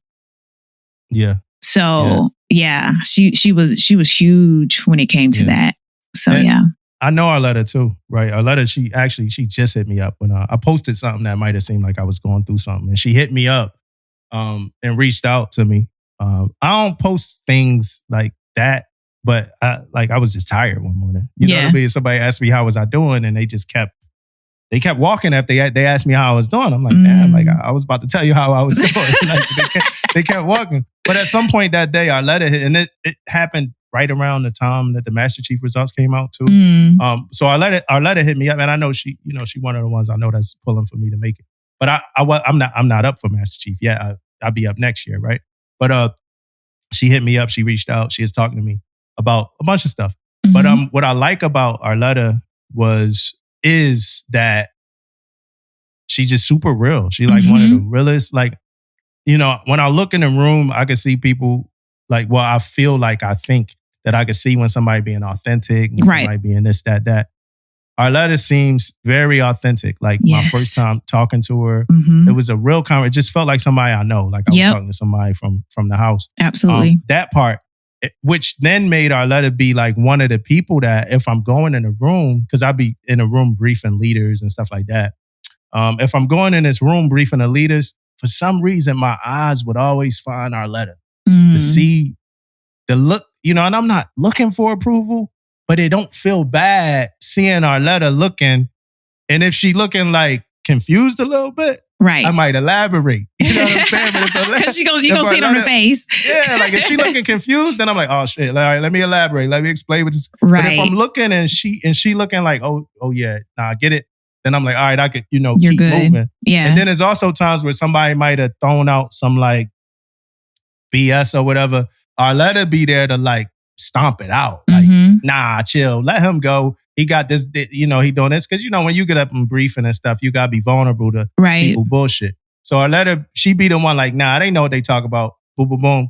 Let them go. And I respect that. Because sometimes people just want to sit there and watch you get like the fruit thrown at you or whatever like that. But she'd be like, nah, they cool. And then that give you like that burst of energy and surge of confidence. So, and I didn't spend much time with Arletta, but about probably like a year. And, because we was in the same Chiefs mess. Yeah. And I got so much respect for her. But like I said, she, and for her to step back, reach out to me and be like, yo, if you need something, you're going through something, hit me up. That's like one of the realest. A lot of people don't do that. Like, a lot of people don't do that. Super That's genuine. a lot of weight with that shit. Like people don't do that because it's a lot of, I don't do that with everybody. You know what I mean? If I do that, I understand the weight that comes with that. That's a lot of weight to tell somebody to hit you up if they need something. Right. It's a lot of weight. Somebody might need some money. You know what I mean? Like, you don't know what they about to ask for. Right. You know what I mean? So it's a lot of weight with that. You got to be careful with that. And the fact that she definitely did that with me. Hats off to Arletta. Yeah. Arletta, we just gave Arletta 7 minutes, man. 7 whole minutes. 7 minutes of Arletta, man. Shout out to you. Your favorite leader now. Not mentor, but leader.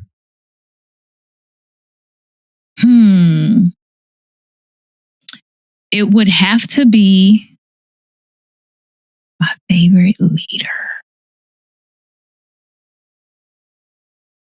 That you worked with. Gotta be somebody you work with. You can't. Gotta be somebody I worked with. Okay. Yeah, you can't say Admiral Nimitz. Admiral Chester.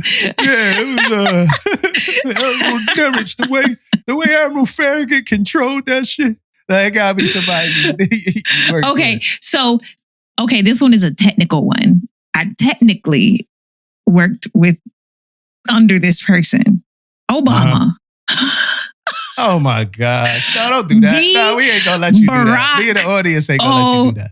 I'm gonna get to another one, but the Barack Obama, you talking about facing adversity, like, and then to do it so well. Like, that man, like, character-wise, great person. He's a good leader. He speaks well. You know, it's like, dang, this dude, he is just like the full package. And it's a lot of people who can't argue with how he is on either side. Like, they liked him as a person on either side. Like, a lot of people could like really relate to him from so high up. He's the freaking president. And everybody could relate. I'm flabbergasted right now that you picked Obama. Listen, it is Obama. Dwayne The Rock Johnson for me to Terramana. It is. Shots to Terramana. I served with him. I served with him. Who else? Okay. I think it would have, because it's been so many good ones, but I think I would have to go back again to. Don't say Captain Crozier even. No. I would have to go back again to Donella Anderson, but I'm trying to think of another one. Officers. Any officers though? Yes. He's an admiral now. If he's still active. Metz.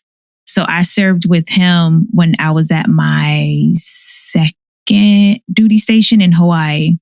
And so this was like 2016 time frame. Super smart.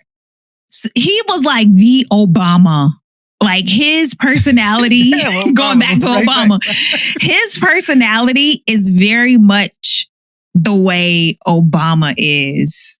Like, very calm, like, well thought out. He spoke well. And he was a Black captain, and I had never really seen a whole lot of those at that time. And he was the CO of I was at ESGA, NSGA was what it's called. Now it's called NIOC.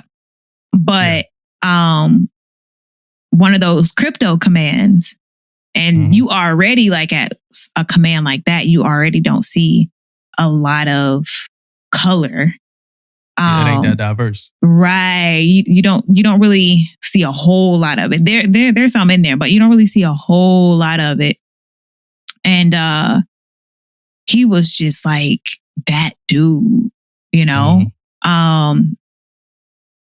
He treated everybody so well. Like, he was probably one of my favorite. But he went on and made admiral, actually. So yeah. Shout out to him. Before I ask you your next question, it's something that I've learned through TikTok, right? So we talk a lot about leadership, right? I talked about D-Guts earlier, and I think when he was talking about leadership, he was talking to commanding officers and people of that stature. Right. We talk a lot about leadership. I think a lot of times we talk about leadership, we talk about khaki, period, right? But more so, we talk about chiefs, senior chiefs, master chiefs, because we're in the chief's mess, so we kind of like to hold ourselves accountable. Right. So we do that when we talk about leadership. But being on TikTok and actually, like, it's a lot of engagement on there. Like, people engage, they listen, and they comment about a certain post. And we'll start incorporating a lot of those conversations into the podcast, right? But one of the things that I found out from talking to a lot of sellers is the PO1s, first classes. When a lot of junior sellers talk about leadership, first classes are a part of that group. Right. I didn't know that. So when junior sellers are talking about a leadership problem, it's like first classes and up. Right. That shit opened my eyes a little bit, you know? Because I was on a ship and I felt like first classes were like, and when we had a conversation about this on a pod before, but I felt like first classes were like losing that like leadership edge that they had when I was a junior seller. But just hearing, like actually asking sellers, because I'm like, well, who was this? Was it your chief or what? And they like, no, this was a first class. And, you know, and now through like several chats, a lot of sellers that's blaming their leadership for being toxic. They talk about first classes. Right. Yeah. It threw me off. Yeah. Because I've been taking a lot of the ownership, like, yo, what we need to do. But it's still a part of shit that we need to do because we need to figure out what the disconnect is right here. Like, these first classes. So a lot of times, so then it made me think like, and we're going to get back in it, I don't want to keep this like too much, but it made me think these same sellers, they watching some of these first classes go to the mess. Right. So that that's not going to fix whatever you thinking about the mess. Right. If you're watching somebody that you already think is toxic, go to a place that you already think is questionable. It's never going to fix it.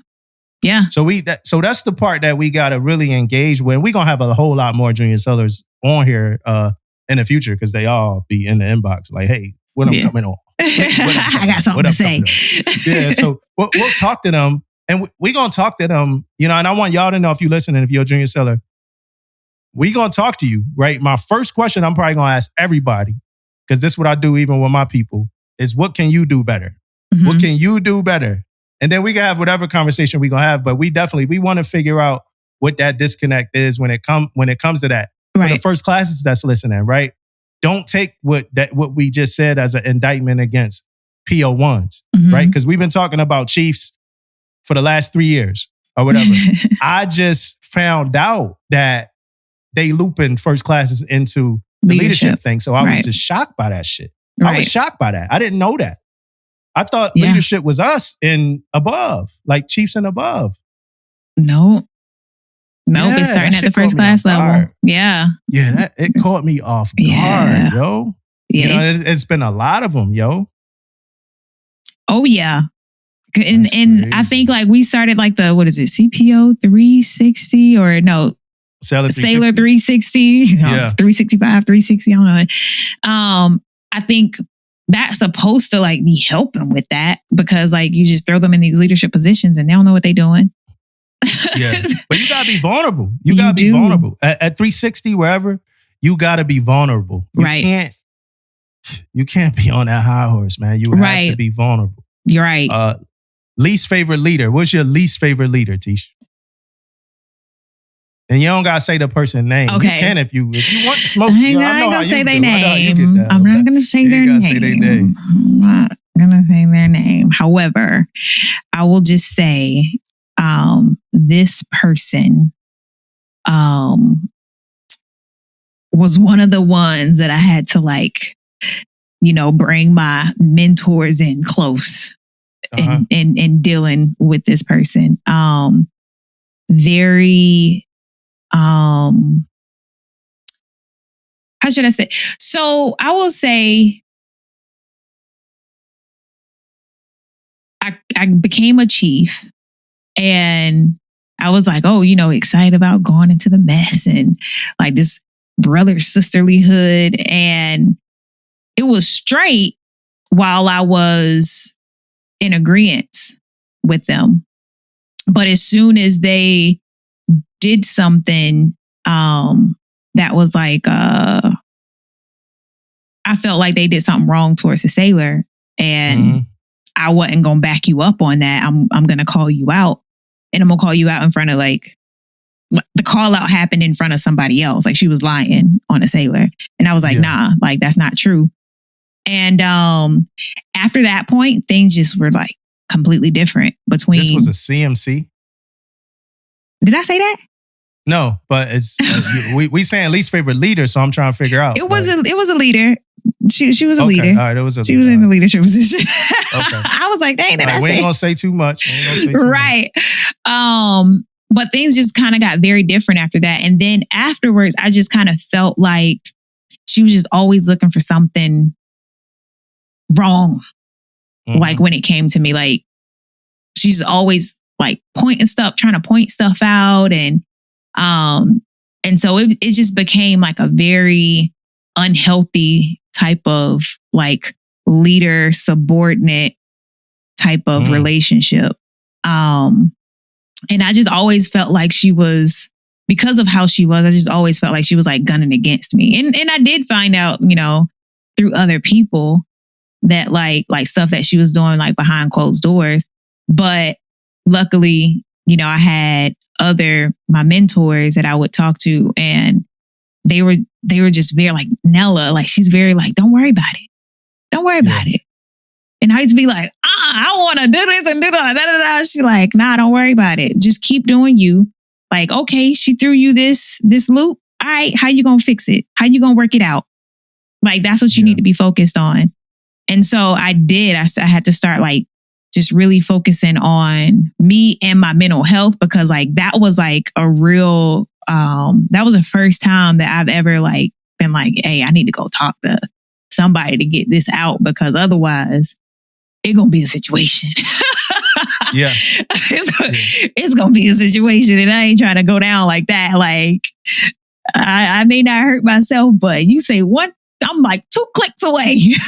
Yeah. 2 clicks away. But I had to like really focus on me. And I think I was going through some things personally too. So that being added to it did not help at all. And so I had to, again, just figuring out, okay, how am I going to work this? This person, is not going to change. I can't change who this person is and how they are. I just have to learn how to, one, protect myself and how to navigate around it.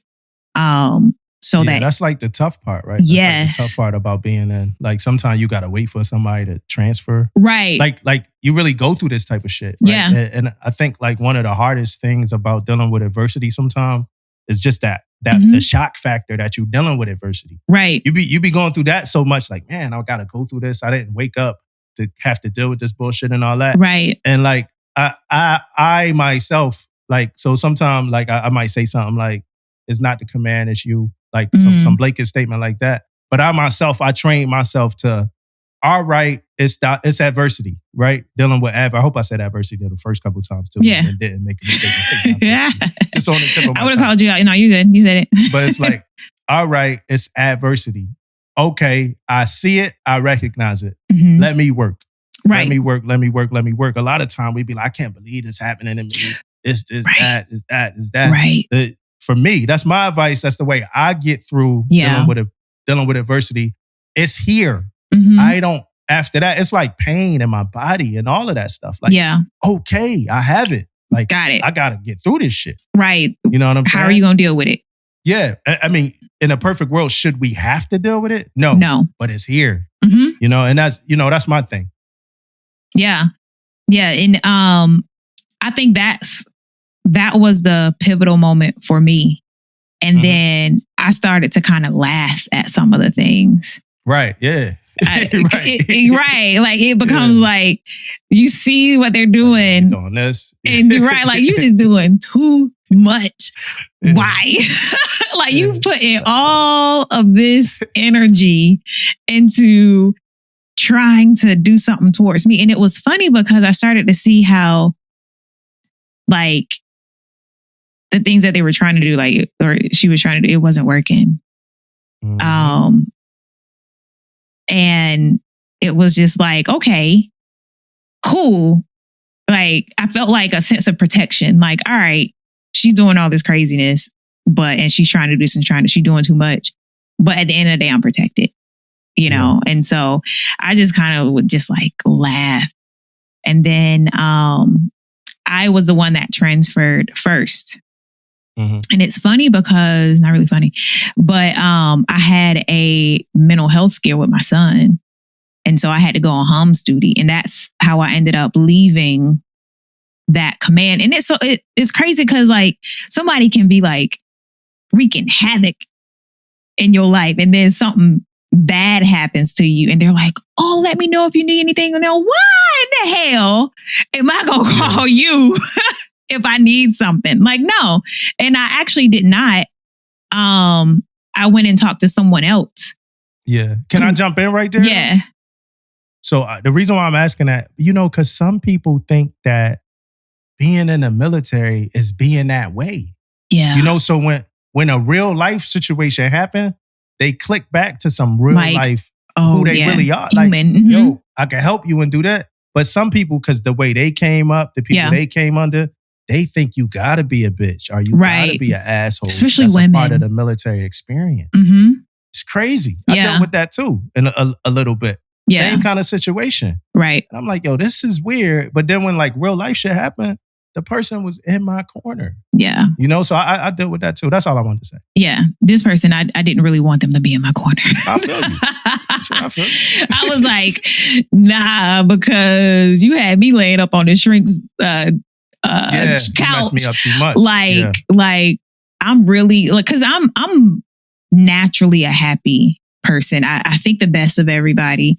I try not to do bad towards people, and I just be expecting the same thing in return. So when somebody like really do something like shady or do things over and over again that's shady, I'll be like, dang, like it hurts. It's it does. Yeah. It does. It's like, fuck, like people really ain't shit sometimes. Yep. They just want to watch the world burn. I got that as a topic for our next episode. Yeah. People I know what you're talking about. Yeah. Burn. Yep. So, but you know, shout out to all those, you know, to Nella and Arletta and I didn't even know Nella and Arletta know each other. I didn't find that out till last year that they know each other. And so I'm like, okay, got it. That makes a lot of sense. But they helped me through a lot of those, you know, that hard time. So yeah. So what was your favorite moment in the Navy? Maybe you got more than one, but what was your favorite? I would say my favorite moment was making chief. Because I had worked so hard and I had sacrificed so much. So I was an LN, or I am an LN, but you know, it's hard for us to get on ships. So it's hard for us to be competitive. And so I ended up going to Okinawa, and I was there for 10 months without my family. And when they came out, I was still like grinding hard once they came out to Okinawa. So I was going to school, taking college courses, going underway, trying to get my pen and staying engaged, had collateral duties that were like heavy hitter collateral duties, doing this, doing that. I like really inundated myself into the Navy because I knew that duty station, I didn't know what was going to come after it. Inundated, huh? I inundated. You pulled that word out because David ain't here? Nah. I thought I shot at David real quick. You pulled that word out because David ain't here. Yeah. My bad, Master Chief. My bad. Calling him Master Chief. Pending Master Chief.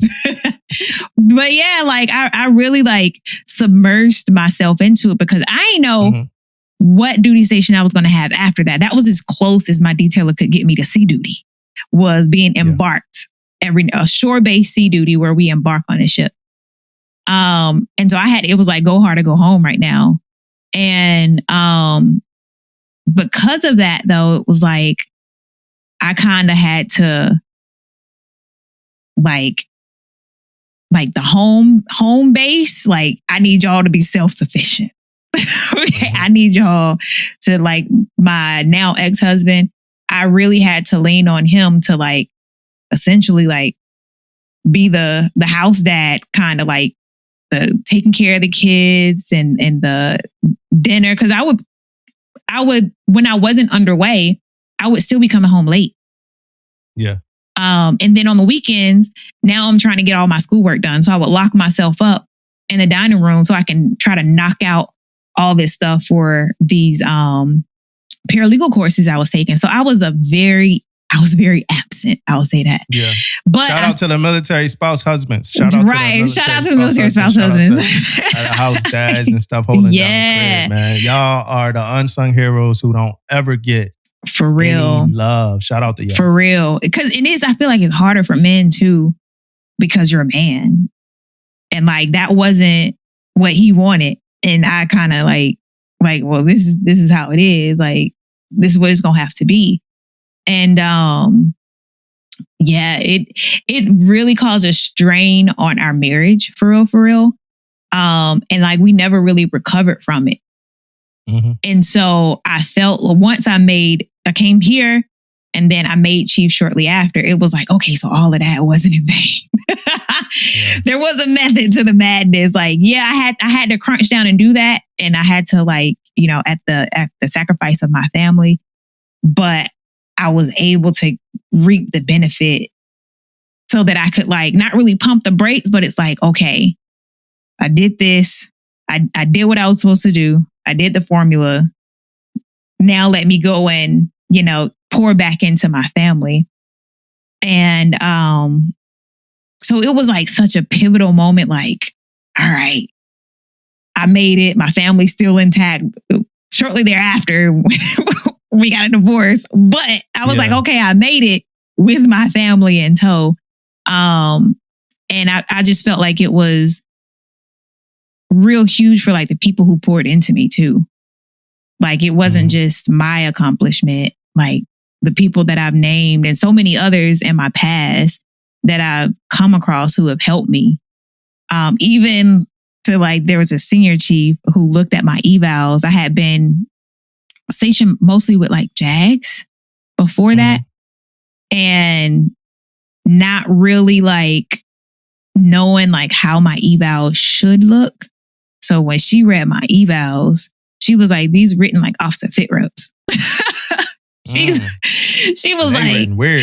Yeah. Cause it was all about oh, she's great at work. She is amazing. And there was other things that I was doing that didn't make it into my eval because as officers, they don't really put a lot of value in the collateral duties.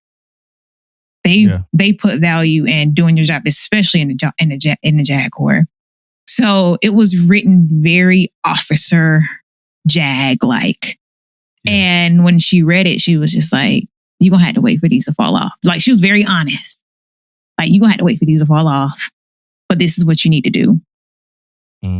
And had I not had that honest feedback, I probably wouldn't have understood. I probably wouldn't have gone as hard as I did because I knew I had lost time to make up for. And so when she read it, she was just she was flipping back and forth who signed this? This is... She was so annoyed. And I was like, you ain't even got to go in on my evals like this. Well, it's annoying. It's annoying. I know you've been through it now too. It's annoying when somebody eval look like it's looking. Who set you up like this? Right. And that's exactly her attitude. When she was looking who signed this? She was looking what chief signed this eval looking like this? Who did this? Yeah. I just looked over somebody's record and I'm like, yo, why would they do you like this, man? Right. Did they look at your last eval before they wrote this one and saw that one was bullshit? So maybe we should make this one. It's a lot with that. Yeah. And she was like, oh, you need to do this. You don't have this on there. And I was like, oh yeah, I did this and that. And she was like, it ain't on here. If it ain't on here, it ain't happening. Or you got it on the front and it's not on the back. Oh, she ripped my evals. Because a lot of people, a lot of young sellers, a lot of us don't know that the eval is it. Right. It ain't nothing else. People try to do these cover letters and all that. And I get it. I'm not going to hate on them. Right. But the eval, it's nothing else that they looking at after a while. Yeah. Your chief can't go talk about you. Those command recommendation letters and stuff, that's basic writing stuff. You can copy that from somebody else's joint. Right. Them evals is the only thing speak for you. Yep. A lot of sellers don't know. We ask y'all for these brag sheets. I'll get on my soapbox for a minute. We ask y'all for these brag sheets. Y'all giving us bullshit. That ain't the BS. The BS we want is a brag sheet. The BS y'all giving us is some bullshit. You know what I mean? Be for real, because that's really that eval is it. That's it. Everything. You got to submit your, don't nothing, you get your PSR and all that, but that's that eval. You know what I mean? Yeah. So Making Chief was your favorite. That was my favorite moment because I did it for everybody. Yeah. And it was hard. It was a lot of things you had to. It was. And LANS is very competitive. Yeah. So it's very competitive and it's hard to make it when you're not stationed on the ship too. And so what was your least favorite? What was your least favorite moment?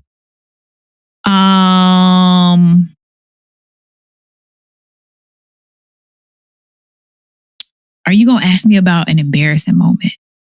No. Okay, so my least favorite, and it's no. Let me retract that. I'm gonna retract it because you ain't say nothing yet. I'm gonna do an embarrassing moment too. I'm gonna do it because I was about to say this embarrassing moment, but I'm gonna do an embarrassing moment. But my least favorite moment, I would say, was in 2017, I think it was. I love for the listeners, I love talking to women, man. I love because we gotta give you a date. Because the date matters for this shit. Because you gotta know how long ago it was. You gotta know how long ago. Drake had a song out at this time. You gotta know how long. Back in 1935. Yeah, I thought it was just my wife. Like I'm like, yo, but like as we do this podcast and I talk to more like women, I'm like, damn, y'all. Like, we really gotta. I don't know why when it happened matters. Yeah, and then y'all be like messed up about it too. Like, right, like when was it again? And let's say you get into the story, then no, it wasn't 2018. It was 2019. It's like, I'm telling you, it's for real. All right, so what happened? But it goes along with what we were talking about earlier with like losing shipmates. So one of my sailors actually died, and so what happened? He was a person that struggled with mental health already, and he was being, I don't know if he was medically retiring, but he was going to be separated, which he wanted, so he was happy about that. He was going to get, good disability and all that stuff. So he was happy. And you know how you're going through your medical, addressing any medical issues on your way out the door to, get them taken care of while you're on active duty. And so he had to have outpatient surgery.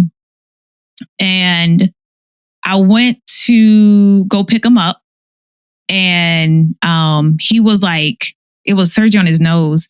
So I went to go pick him up. He was having like bleeding issues. Like he just kept bleeding. And like the doctor was like being very nonchalant, for real. The nurse, he seemed concerned about the amount of blood that he was losing. And then the doctor came in, he was like, well, you just had surgery, so that's normal. No shit, Sherlock. And so he was like, well, we're going to keep you here overnight. We're not going to let you go home because it was supposed to be outpatient. He was like, we're going to keep you here overnight because we don't want you to go home and, the uncomfortableness, we're going to put a camera in your nose and figure out what's going on and blah, blah, blah. So they told me, come get him tomorrow. So that they're going to give me a call and let me know when he was ready, or he would give me a call. Somebody would give me a call. So the next morning I get up, I'm planning my day around, okay, this is what I got to do, but I got to make sure, I go to get him. Like that was my priority for today was to go get him. So I get to work, and then, they have a meeting, like all the chiefs have to go in with the SCL. All the officers have to go in with the XO or CO. I think it was XO. And they tell us that he passed away. Like they took him into surgery overnight, and then he passed away. And that was the closest death that I had. And he wasn't even like, he was my sailor because I had just turned over maybe like a few months ago. But his attitude, he was like one of those people that everybody wanted to be around. And when you were around him, you were laughing. Yeah. And it was crazy because he always had like these mental health issues. And like, there had been times when I've had to like go to his house, because he sent me a wild text message. And I'm at your house like, yo, where you at? Like calling the police, like, hey, I need to make sure he's okay. And so, but he was still a joy to be around. Like his goal was making everybody around him happy. Yeah, and like a Robin Williams kind of. Yeah, very much so. Yeah. Very much so. Making everybody laugh. I can always tell when he was when he was in my hallway, because he worked in another hallway. I can always tell when he was in my hallway because that's when I would hear laughter. Yeah. And he, like, whenever we would interact, it was always great. He would go like, it was almost like because he had these suicidal thoughts, he kind of lived his life unapologetically because he didn't know how long he could like not do it. So like he would just be like, just living. And I used to be like, this dude is just living life. Like, oh, Chief, I'm at a Lauryn Hill concert. He would like sending me messages and like showing me the Lauryn Hill concert and stuff like that. That's stressful in itself, going to see her. Right, because you don't know if she's going to be there on time or if she's going to come. Yeah, it's and so I had to, that was my first time losing somebody, and I was in a leadership position. And so I had to be strong for my sailors, and especially since he was such a good person. I had to like go to his house and inventory his stuff. I had to get his uniform ready. That was hard. That was so hard. And that actually taught me, like, at that point, I realized that I wasn't really living. I was just kind of going through life.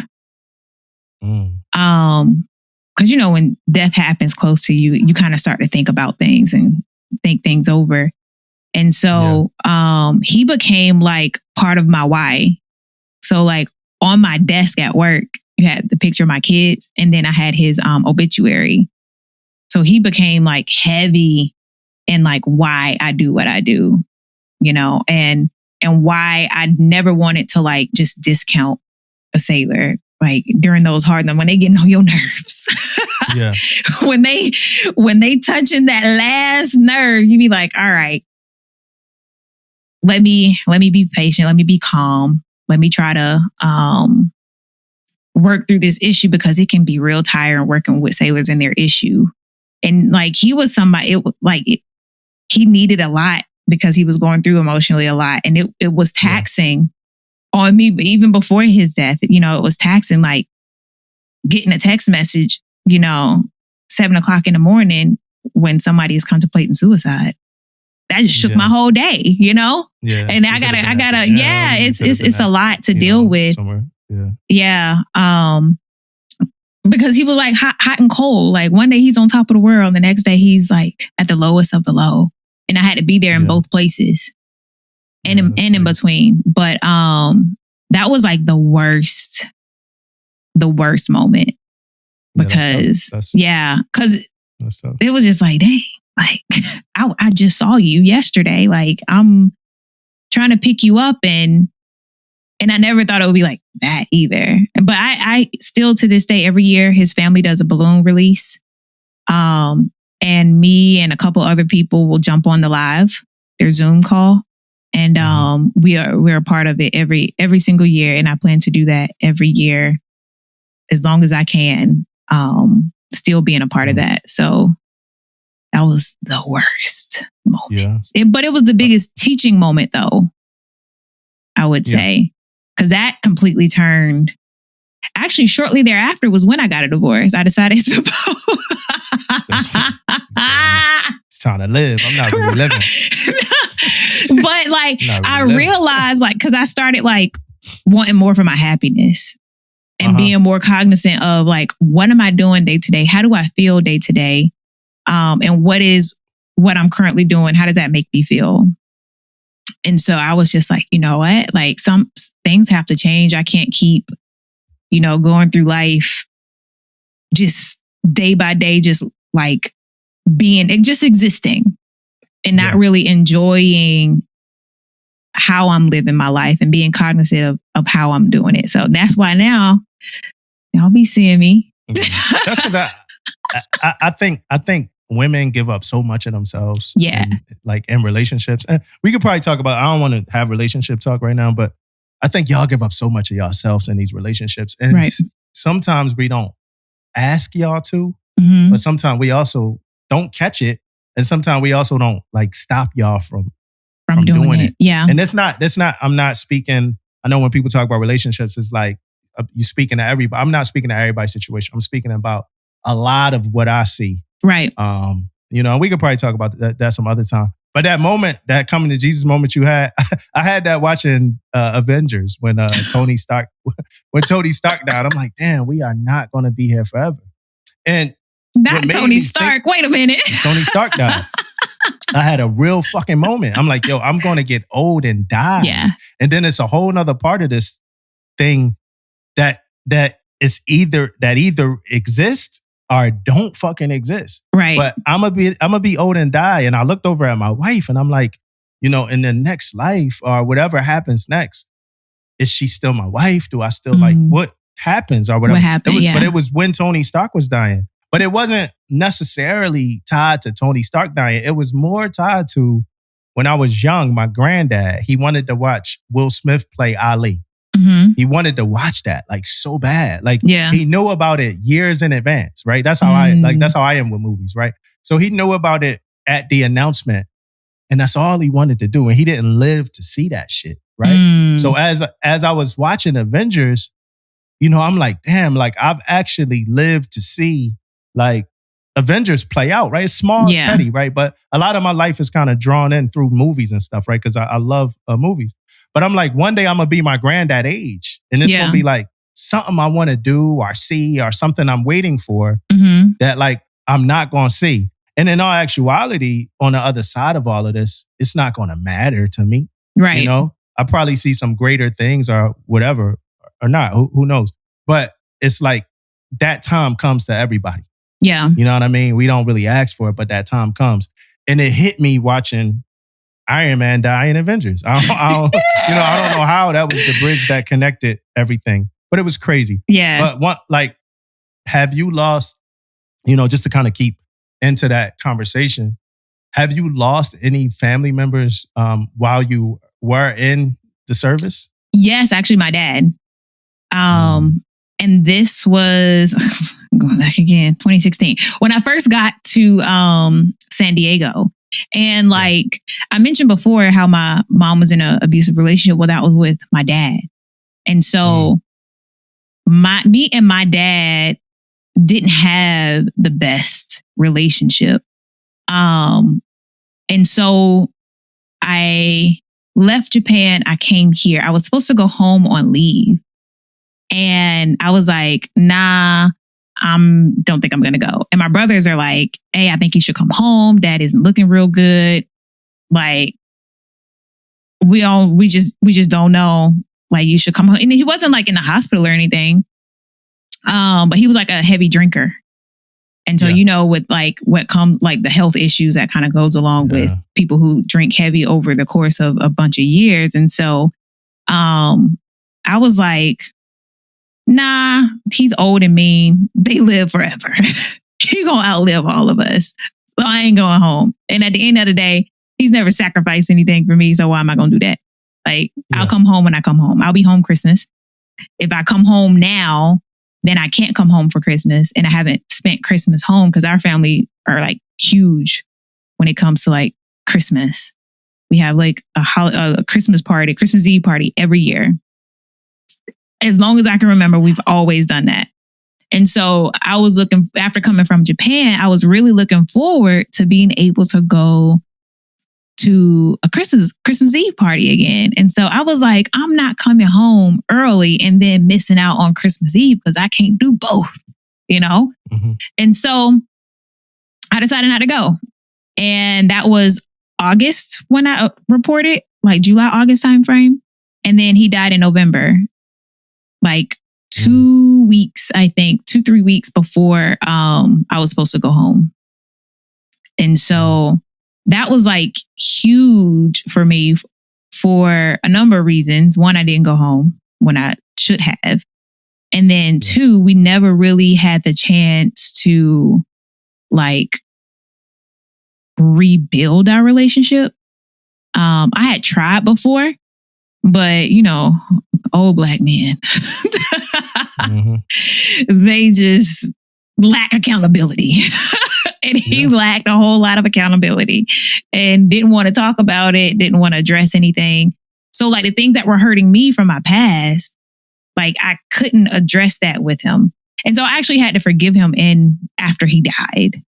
Like that was a whole thing that I had to go through. And even like up until like our conversation with Chip, I realized then that I had kind of forgiven him. Like I said, I forgave him, but like all in all, I really was holding on to it. you know? Yeah. So, that was the biggest family death that happened while I was in. Yeah. So this is my last question. My last question about this. So you retire, right? Yes. You retire. You walk away. You go ashore. Yeah. Right after you go ashore, this is a fantasy situation. Right after you go ashore, you go into a room, and in that room, they like this. Hey, Tish, 20 years removed from your first day joining, you got an option. You go through this door, and you can see yourself standing outside of your first ship. You can see yourself standing outside of your first ship. Duty station or ship? Duty station, sorry. My bad.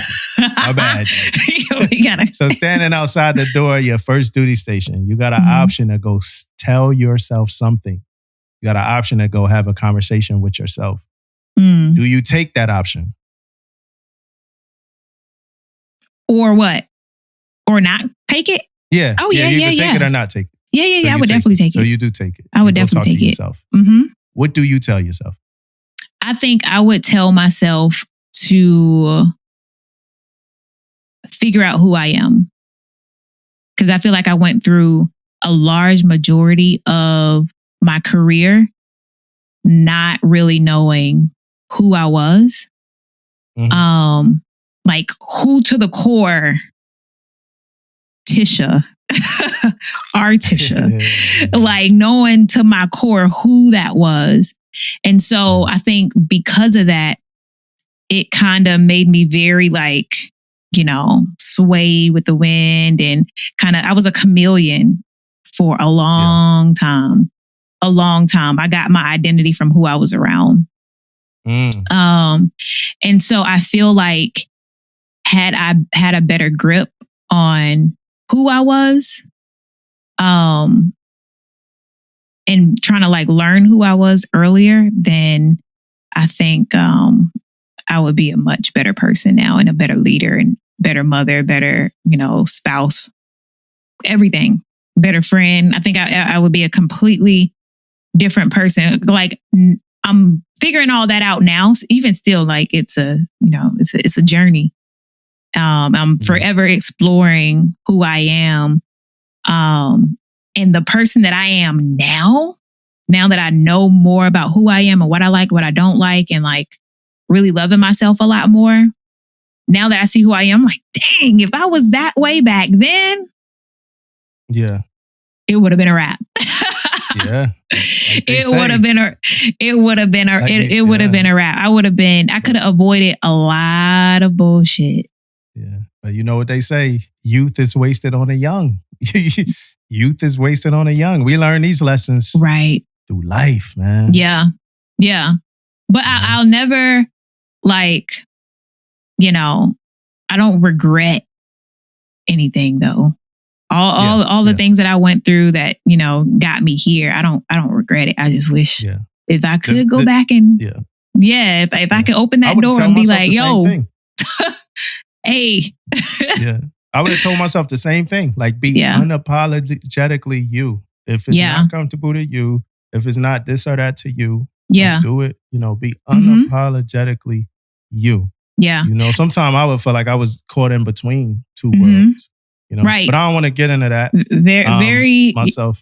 And then I feel like had I been unapologetically me, then certain situations I would have responded differently. For instance, the one where I talked about the officer that would be like rapping when he came up to talk to me, I would have handled that so much differently had I not been the person that was very timid and didn't want to I felt too much about not rocking the boat and not speaking my mind and allowing people to just walk over me.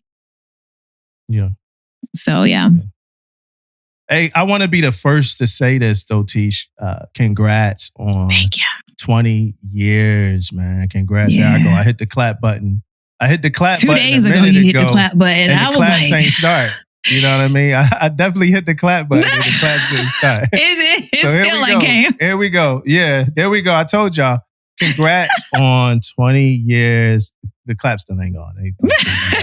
But 20 years of military service, first off, right? That's it, right there. 20 years of military service. 20 years of successful military service. But what they say about your boy Obama, 20 years of military service without no scandals. Without no scandals. Without no bad shit. You know, and maybe you did have a scandal or two of those. But hey, just congrats. I got a couple of skeletons in the closet. Hey, look, you did it. You know what I mean? It's your week to have fun, celebrate, do you, let your hair down, whatever they say.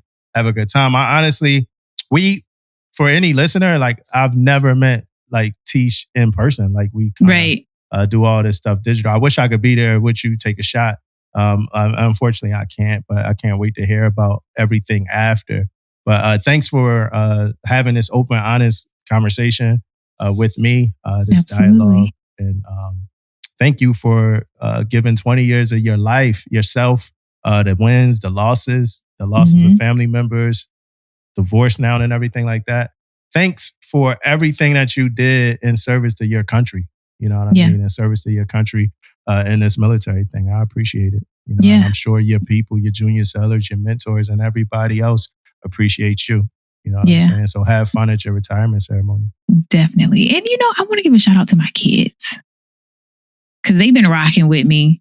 They don't took the short end of the stick a whole bunch of times. I ain't gonna cry. They had to take the short end of the stick. They had to be without me.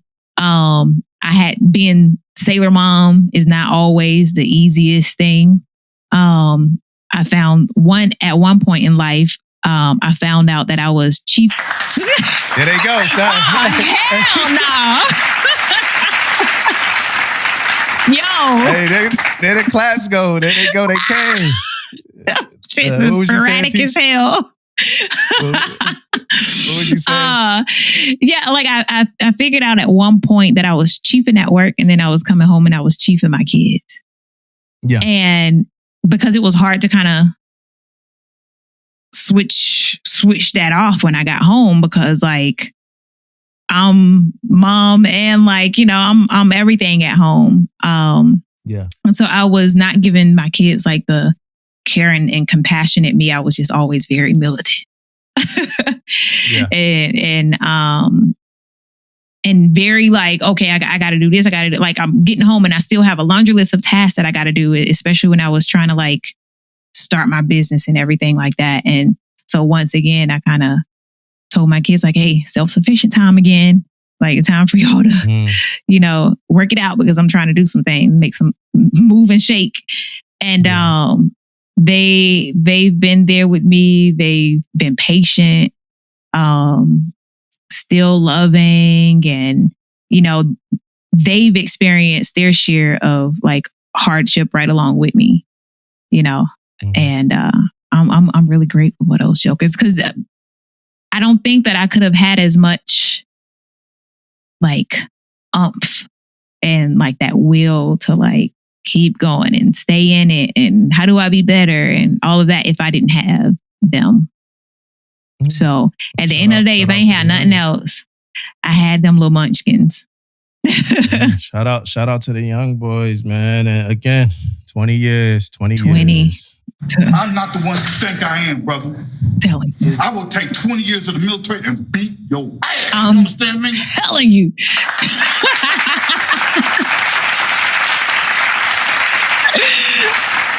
At least that one came on time. Yes. And for the listeners, man, thank y'all for listening. We hope you enjoyed this audio, this Navy audio experience that is no way connected to the DOD or any of its damn components, right? Let's just say that. But thank y'all. I appreciate y'all. Tish, have a good weekend. Have a good retirement. Me, I'm going to go see Little Mermaid. Have a good time. Thank everybody. This was just great. Warm my heart.